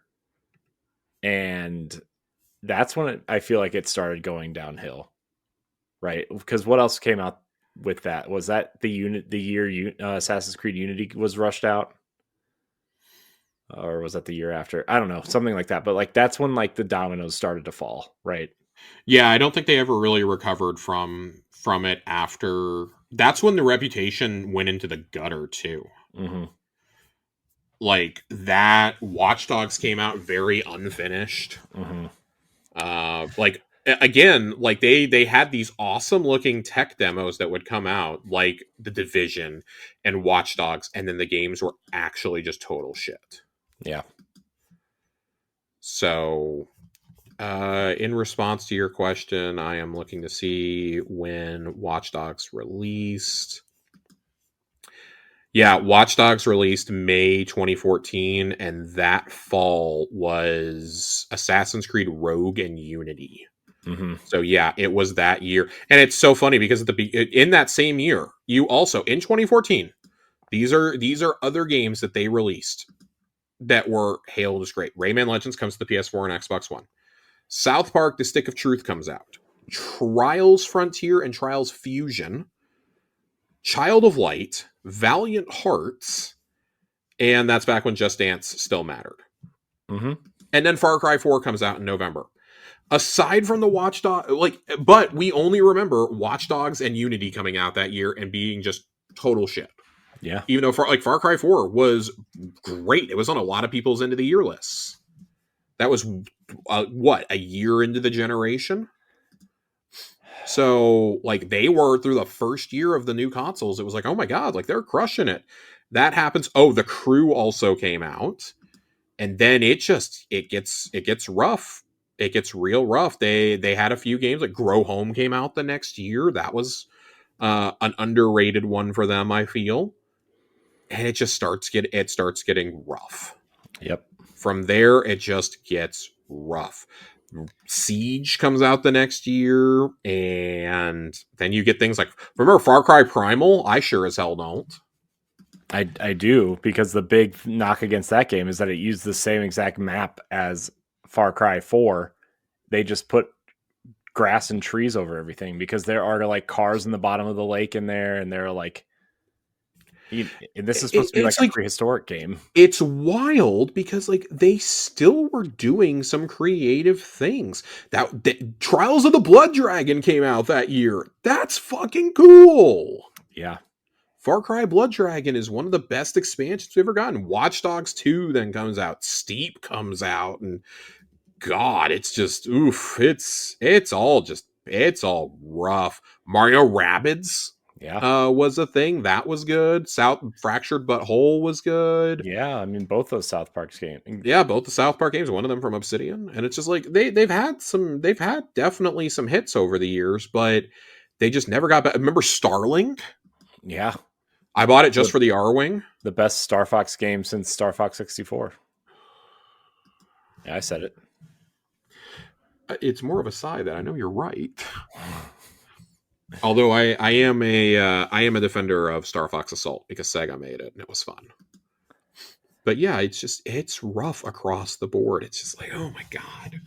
Like guys, what happened? Yeah. Just what happened? Like even having some good Assassin's Creed games like just didn't save you. Like Origins, I remember Origins came out and people were not stoked for Origins because it was like we're tired of Assassin's Creed games. They're just not good. Yeah. But that got a bit of a following over the next year, and then Odyssey came out. Odyssey was like their biggest hit in years, I feel. Yeah, I mean, with Odyssey, with casual fans, not something that like got players over time, like For Honor or something. yeah, Odyssey was awesome. I loved Odyssey. Odyssey is like still a top 2 Assassin's Creed for me. Yeah, It is at the lowest. It is a top 3. yeah, But yeah, so bad things happening at Ubisoft. I feel really bad for everybody over there. It's going to be bad. We talked about it a couple weeks ago, but yeah, it's getting even worse. We have some Game Pass stuff to talk about before we get out of here, though. Game Pass added free-to-play freebies this week. ooh, Yeah, free-to-play freebies. And this is for players on both console and PC. Heroes of the Storm. If you link a Battle.net account to Game Pass, you unlock 30 heroes automatically for that. That is Blizzard's MOBA, of course. Naraka Blade Point. If you log in with your Xbox account, you will get all heroes, special themed Xbox headwear, and the Phoenix Princess pack. Smite 2 gets you a welcome pack, which includes 5 playable gods, a new skin for Hecate, an emote, and a title. And then the finals, if you link your Embark ID to Xbox, will give you the Striker Grid set, which has an outfit, 3 weapon skins, a charm, and 25% boost to match XP, as well as 500 multi-bucks. Multi-bucks. Of course, this adds to free-to-play perks that are always already available for the 160 champions in League of Legends, the Wings of Fate gift in Genshin Impact, and all agents unlocked, and day one access to new agents in Valorant. That was part of that gigantic Riot collaboration that they had. right. Which actually is like, it's really understated how big that is. Yeah. So... the official Xbox Wire post. I'm reading all this from GameSpot. There is an Xbox Wire post I'm going to pull up too. Even more titles will be added to the perk list in April, with Call of Duty Warzone, Enlisted, Asphalt Legends Unite, and War Thunder specifically mentioned. And of course, on the little trailer they released, you can clearly see Overwatch 2. I think there's already Overwatch 2 benefits. I don't remember off the top of my head though. But the graphic that they released for this does have Warzone, League, Finals, and Overwatch 2 on it. Yes, an existing benefit is there are 6 skins available in Overwatch 2. So, cool. Like, all right, Teamfight Tactics also has stuff. Legends of Runeterra still has stuff. That's big. Hey, free to play is the way that a lot of these games are going, so why not partner with them? And it'll probably provide a boost to some of these games like the finals that haven't quite hit those initial launch numbers ever again. Right. But I mean, things like Heroes of the Storm is still fairly popular. Naraka Blade Point and Smite 2 may not be super popular to us. They're huge overseas though. Yeah. And they're trying to get into that market still. So hey, that may not do numbers for us. I bet in Japan, Korea, China, those are going to be 2 really big ones, though. Yep. I agree. And then we have one final story, and it's, of course, the new Game Pass releases. I felt like we needed to cover this because there's some interesting stuff. Oh, I take that back. I have one more non-Game Pass story for us. Just a quick little thing. Pillars of Eternity 1 has received a new update 10 years after launch. What? Or will be receiving it this year, I should say. Turn-based combat is finally coming to Pillars of Eternity 1. That's cool. That is very cool that they are going back to this after all these years. Yeah, that's pretty cool. I like when companies do this. I mean, I know Obsidian has kind of earned the right to do this, right? But like, man, I love when companies go back and update games to make them. I think also part of this is because of the renewed interest in CRPGs because of Baldur's Gate 3. Mm-hmm. And then obviously Avowed tied to it, right? So yeah, I wanted to read a little bit. This is specifically a quote from Obsidian. We've been hard at work delving deep into the code grimoire and tuning the balance of blade and spell, and today we're excited to share the results of that effort with a brand new patch. Update addresses a wide range of fixes and improvements across visuals, combat, quests, and more. Coming later this year, Watchers will help us test a brand new feature, turn-based combat. We're excited to explore this new way to experience encounters and Pillars, and your feedback will help shape its future. We will share information on how to participate in the near future on socials and in Discord. Pillars of Eternity was billed as a spiritual successor to Baldur's Gate alongside other classics such as Icewind Dale and Planetscape Torment.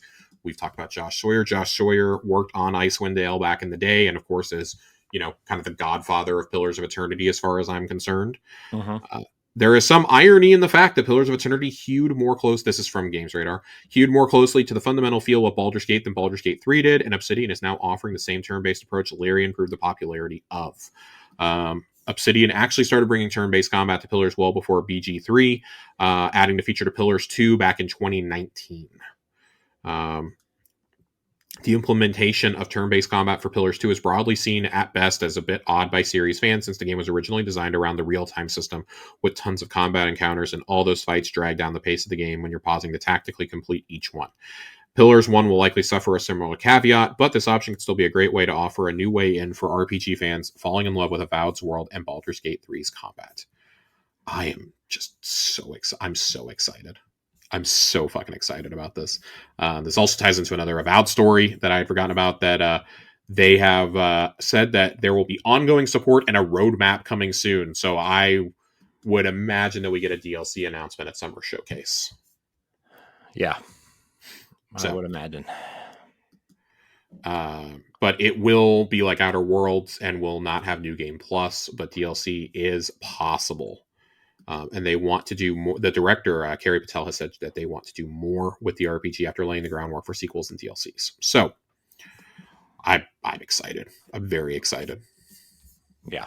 Obsidian stays the best Microsoft studio. I don't care what anybody says. I mean, it's their best acquisition by far since when you consider what they paid for it plus what they've put out. Yeah. Good. Which they've had, one game that I personally would rate a 10 out of 10 with Pentiment. They have had Grounded. They've now had Avowed. They're going back and still working on Pillars 1, which I want to be clear, I don't think they'd still be doing the stuff on Pillars 1 if they didn't have the backing of Xbox. Right. And I wonder if Josh Sawyer fought for that, because he has said that the only way he would come back to Pillars is if they gave him a budget and let him make a game like Baldur's Gate 3. Mm-hmm. I'm secretly hoping that's what he's working on, is the makings of Pillars 3. I bet that's it. Right. I would wager on that. Yes. Considering the Baldur's Gate, fumble with Xbox and the Series S, and how popular that game was, and allowing them to make their own version and kind of get it out everywhere and make that series more, accessible. Yeah. We got a few Game Pass games that have come out, and it's been a uncharacteristically busy couple of weeks for Game Pass since our last show. Octopath Traveler 2, of course, was announced as coming to Game Pass Standard. It's been on Game Pass Ultimate for a while. Mythwrecked came out. That was part of the ID at Xbox showcase a few weeks ago, I believe. Mm-hmm. Atomfall hit today. I'm very excited to jump into that. I was talking about this with a friend, and it feels like my vibe I get from it the more I see of it. And it's gotten pretty decent reviews, by the way. I think it's got like an 80 on Metacritic. Yeah, it seems like people are really enjoying it. It's like it had really bad promotion. Yeah, leading up to the launch. I think the last couple of weeks is when people are finally like, oh, this is good. Like, they got access to review it very early, it feels. Yeah. It feels kind of like the vibe I get is like Fallout meets Stalker in the UK. Mm-hmm. So excited about that. The big one for me, this is interesting. I don't think it's like big, but it's really interesting that it came out. The Blizzard Arcade Collection came out the other day. 5 classic console games to modern platforms and new audiences, including Blackthorn, The Lost Vikings 1 and 2, Rock and Roll Racing, and RPM Racing. You can visit the Arcade Collection Museum to explore a trove of treasures from each game's past, including concept art, music, behind-the-scenes interviews, and more. We've said for a while, like, stuff like this needs to happen. You have access to these old games, just bring them forward. Mm-hmm. That's all you have to do. Do rare replay style collections, and they'll go over really well. This is something like, yeah, sure, you're going to sell it. Nobody's going to buy this, though, but they'll check it out on Game Pass, and hey, maybe it'll reignite a little bit of interest for whatever reason. Yeah. There's nothing wrong with that whatsoever for people to get interested and invested. I plan on checking out the Vikings games. I've never played any of these, and hey, if I like it for 5 minutes and then turn it off, so be it. But I think that's an interesting approach considering how agitated Xbox players are starting to get with the lack of Activision Blizzard games coming to Game Pass and backwards compatibility. I think you got to step that up a little bit. Mm-hmm.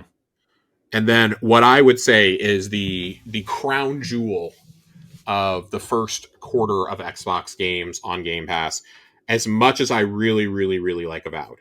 33 Immortals, man. 33 Immortals is in game preview on Game Pass. It is fucking incredible. I love this game so much. Yeah. This is Hades with 33 of your closest friends. I don't know if I have 33 friends, Josh. I don't know. Well, lucky for you, a party can only have 4 people in it. I think that the system's a little bit antiquated. You have to share a code with your friends. You can't just invite them. It's really annoying. Oh, did they steal that from Nintendo? I guess so. But this game, once you actually play it, is awesome. A full run will likely take you about 25 to 30 minutes because you you start exploring and then gates start to open, torture chambers as they're called. You go into them. 12 torture chambers have to be cleared throughout the world by the 33 players in order to unlock what they call the Ascension battles. There's 3 platforms you can run to. And think of the storm in Fortnite closing in on you. You go to those, you fight a shit ton of enemies and bosses, and then you, quote unquote, ascend to face the world boss. And during all this, you're picking up different perks throughout your run because it's randomized. It's a roguelike. But you're also getting currency to get permanent abilities and unlocks, and you're getting XP in order to unlock those. And obviously, the more you do that, the easier your runs get. Very similar to something like Hades, or Hades and Hollow Knight and Dead Cells and games like that. So it's outstanding. I am really loving this game. For a game preview game, it feels very good. It obviously still needs work done, but I'm really, really liking it. And I like that they released it here where there's not a lot of other big games releasing right now. Assassin's Creed notwithstanding. I think this game is going to get an awful lot of love. It's been out for about 8 or 9 days now. Everybody I know is playing this game. Everyone I know who has an Xbox or who has Game Pass or something is playing it. I don't know if it is on Steam or not. I don't think it is. I think it is only on the Microsoft Store, funny enough.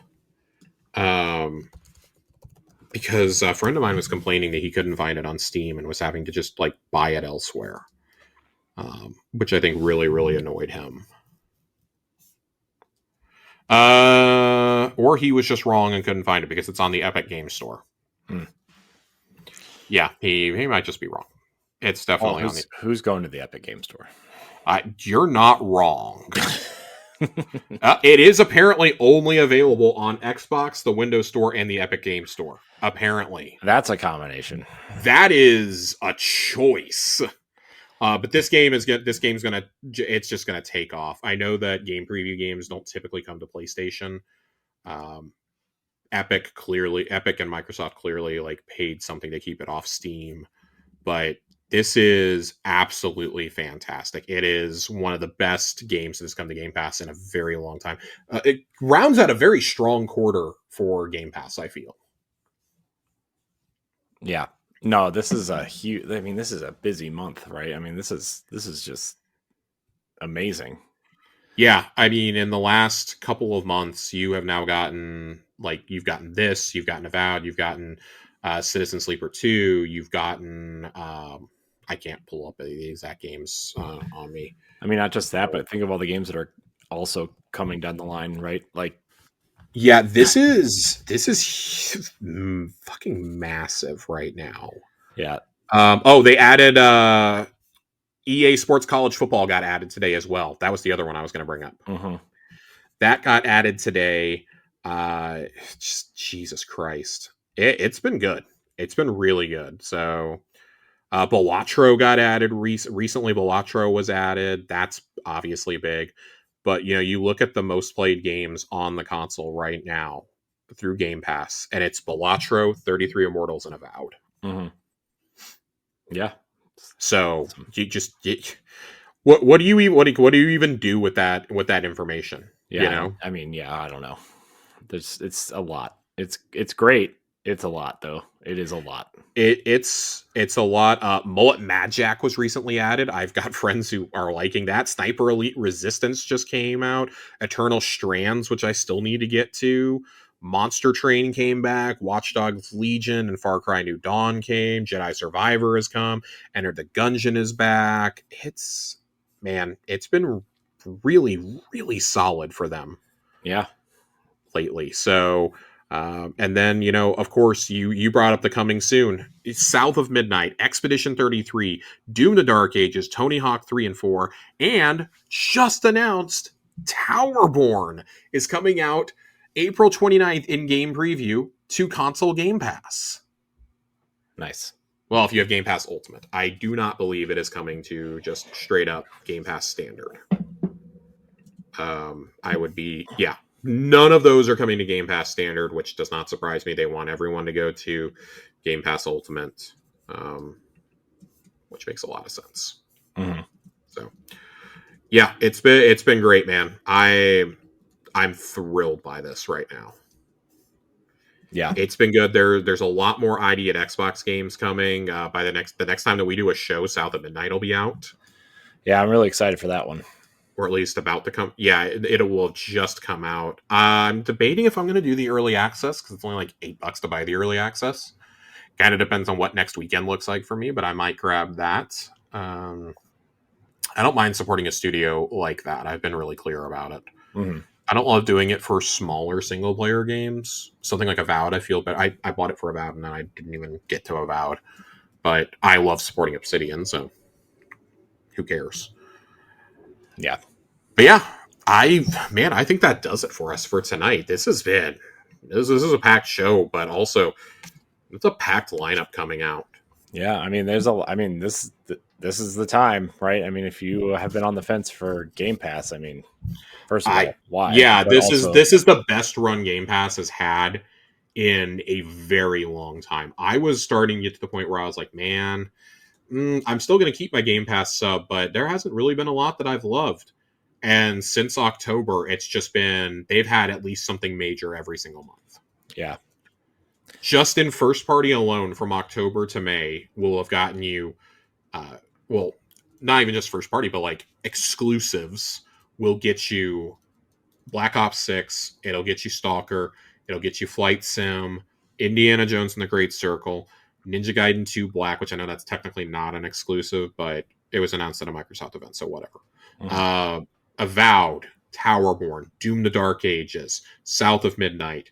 You've got other bigger indie games coming out like Atomfall. You've gotten Citizen Sleeper 2. Balatro just came to it. Like that lineup alone should be like, if you've been on the fence, that should sell you right there. Yep. Those are all quality games. That they are. We can't speak to the ones that aren't out yet, but those are exciting. The rest of it is all quality. Yep.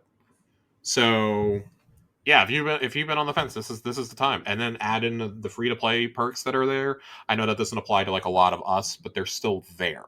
Mm-hmm. And that's what we envisioned being able to happen with things like Overwatch eventually. Yep.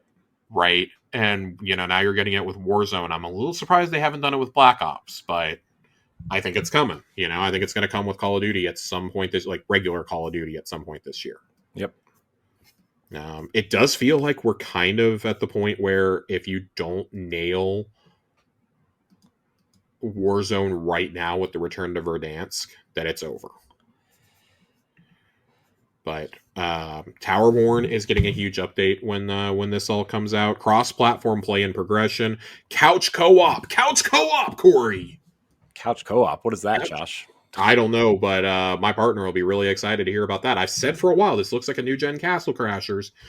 Class skills with a new progression system, reimagined world map and quest line, new enemy types, new Umbras, legendary items, gameplay improvements, and social improvements. I cannot wait. I have been very excited about this game for a very, very, very long time. South of Midnight's not coming in hot. That and Expedition 33 have both gone gold. That's great news for Microsoft. Something else that's coming that I forgot to mention, Revenge of the Savage Planet is coming to Game Pass. Right. That's coming out soon. Like, it is...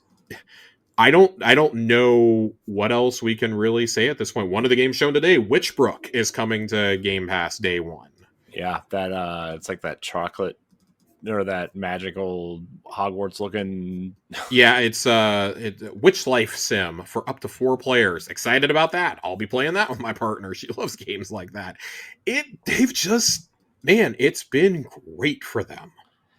Yeah. And they needed it because guess what?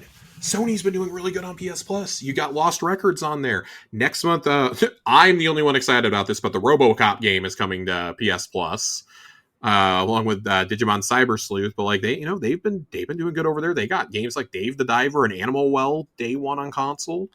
So yeah, hey, competition is great for everyone. We always say this. So very exciting. Yeah. It's been good though. And we're going to have a big show next week on Tower Casuals with the launch of Act 3 of Heresy. That's going to be fun to talk about. Yep. I've been having a blast the last couple of weeks. My love for Destiny has had time to simmer and come back. Is it trickling back, Josh? Is it time? It's definitely trickling back, and I've been really excited. So nice. You playing anything else, Josh? No, 33 Immortals is the big one for me. Like I said, this is like the most energy I've had in about a week. I've been very, very sick this week. So I was playing some 33 Immortals, and I plan on firing up Adamfall and Avowed this weekend as I'm kind of recovering. Yes. You know what I did? What you do? Bought Monster Hunter.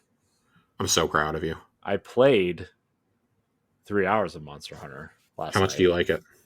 Well, here's the thing. Oh, no. I was in the character creator for like 2.5 hours of it. Jesus Christ. Jesus Christ. I like a good character creator, and I'm only get to do it once. It's maybe the best character creator in the game. No, it is the best character creator. It should be worth noting, you can update your character's appearance at any time. I know, but... So, yeah, no, I'm loving mine. I made the character that I ran for the D&D campaign Curse of Strahd last year with my friends. I actually just recreated that character completely in here. Nice. Made her the same like type of attacker. So I've been having a lot of fun like role playing that. That's been a blast. Nice. I was going to start Xenoblade, but my pre-order was delayed and I just got it yesterday and I'm like, well, Monster Hunter's sitting right here, so I'll just play that.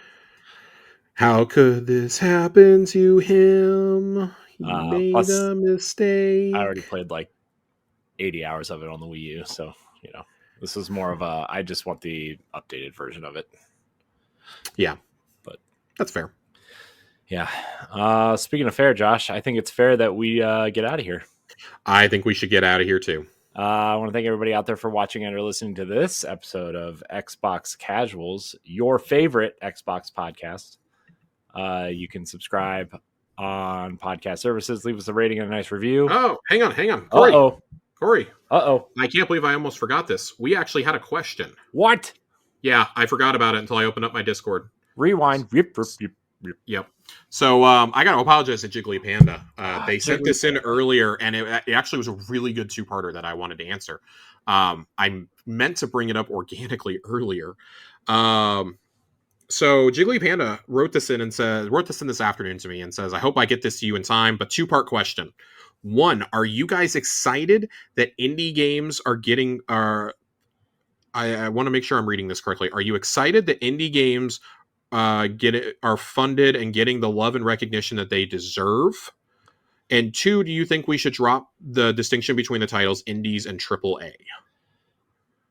So we've kind of answered this in a roundabout way, at least part one today. Yeah. I do think the term indie gets thrown around as more of a marketing term than a real kind of established kind of type of game, but I think anything over the age of anything over the price of like $20 seems really reluctant to call itself an indie too. Yeah, like Stalker 2, that's an indie. Yeah. Adamfall, that's an indie. Mm-hmm.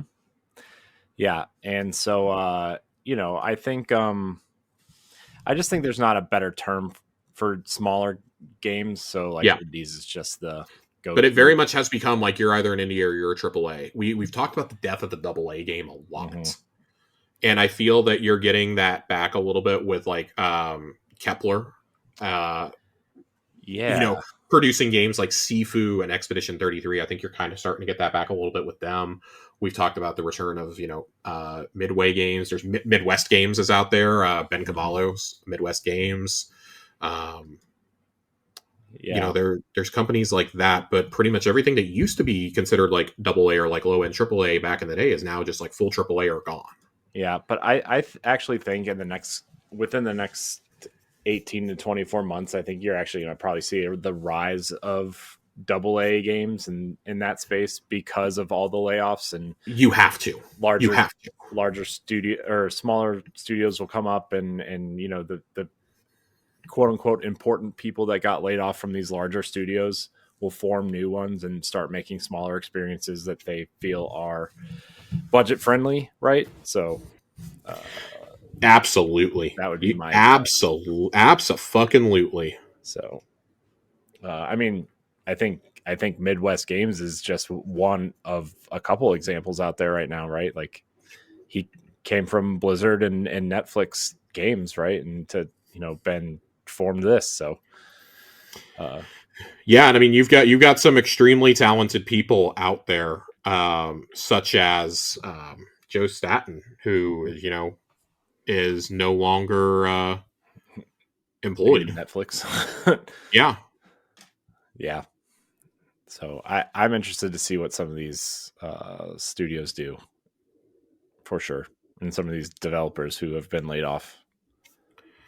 yep. I'm absolutely thinking that we're back. As for the first part of that question, I wanna backpedal to that a little bit. You gave such a good explanation on AAA and indies. I don't really want to add any more to that. Are you guys excited that indie games are getting funded and getting the love and recognition they deserve? Yes. We talked for a while about how the indie gamescape was just getting like kind of overrun with junk. Mm-hmm.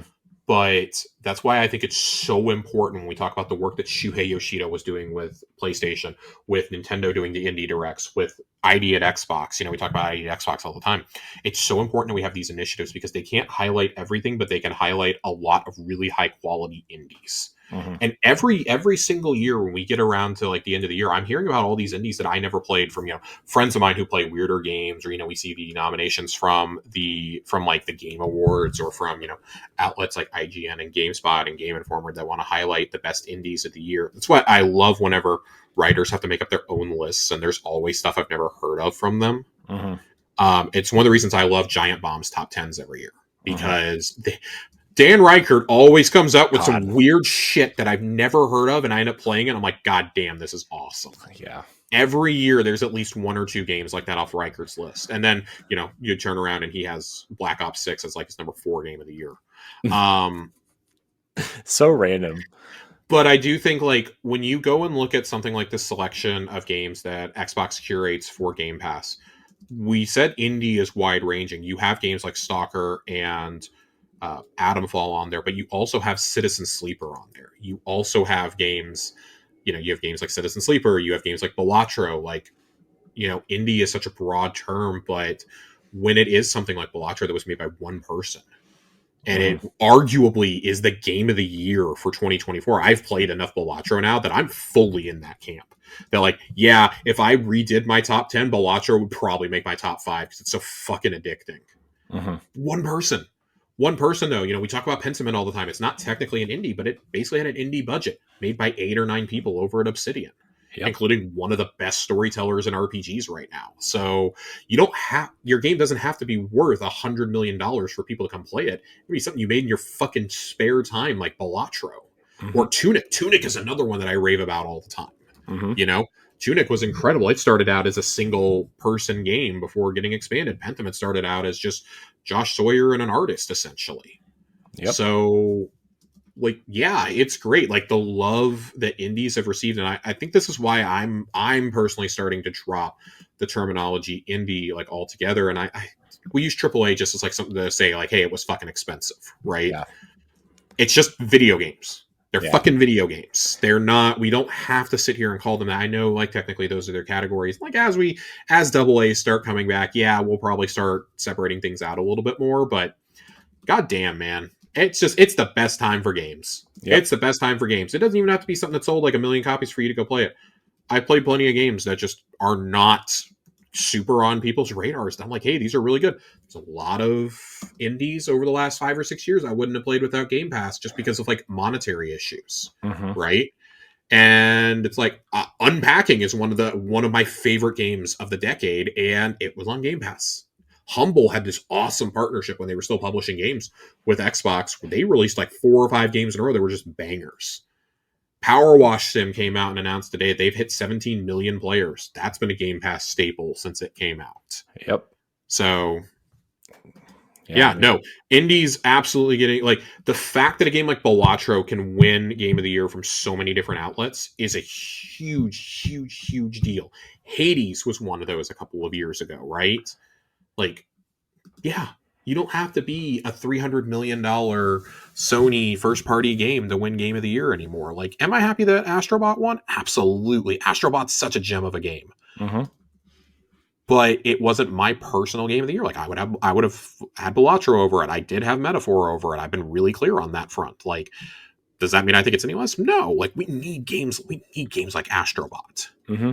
We desperately need people that are not Nintendo to make games like Astrobot.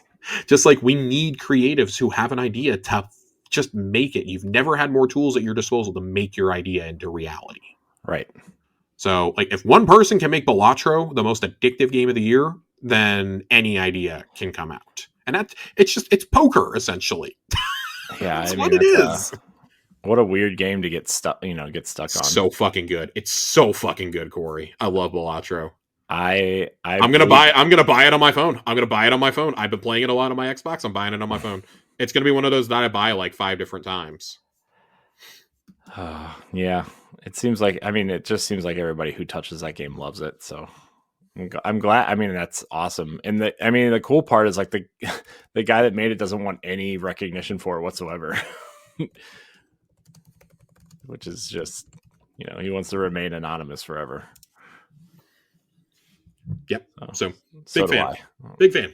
So great question, Jiggly Panda. Thank you so much. I wish I would have brought that up earlier in the show. Now we can go. Yeah, now we can go. All right, everybody. Thanks for watching. Subscribe, Apple Podcasts, YouTube, blah, blah, blah. Josh, thanks for your time. What else? That's it. Join us next week for Switch 2 discussion. Yeah, you can watch live, actually. If you want to hear Josh and our friends talk about Switch 2's announcement stuff, which I don't know if you saw on Best Buy Canada, Josh. I did. I saw that they posted it. They retracted it, and they even had to reach out to Wario64 and say it was wrong. I'm not buying it. I don't buy it either. I fully expect to drop like $500 in pre-orders next week. Those Canadians are always leaking stuff. We love them. We trust it if it's Walmart Canada, though. If you want to watch us live, you can watch us on Boss Rush Network's YouTube channel or Twitch channel, or if you are one of those people who are still on X, we stream there. So come hang out, come give your thoughts. We will be switching it up, as they say. So I hate you. God, get me out of here. You're an abomination. Just get me out. I know, I'm a terrible person. Everybody out there, I want to thank you so much for watching and or listening, and until next time, we love you. Goodbye.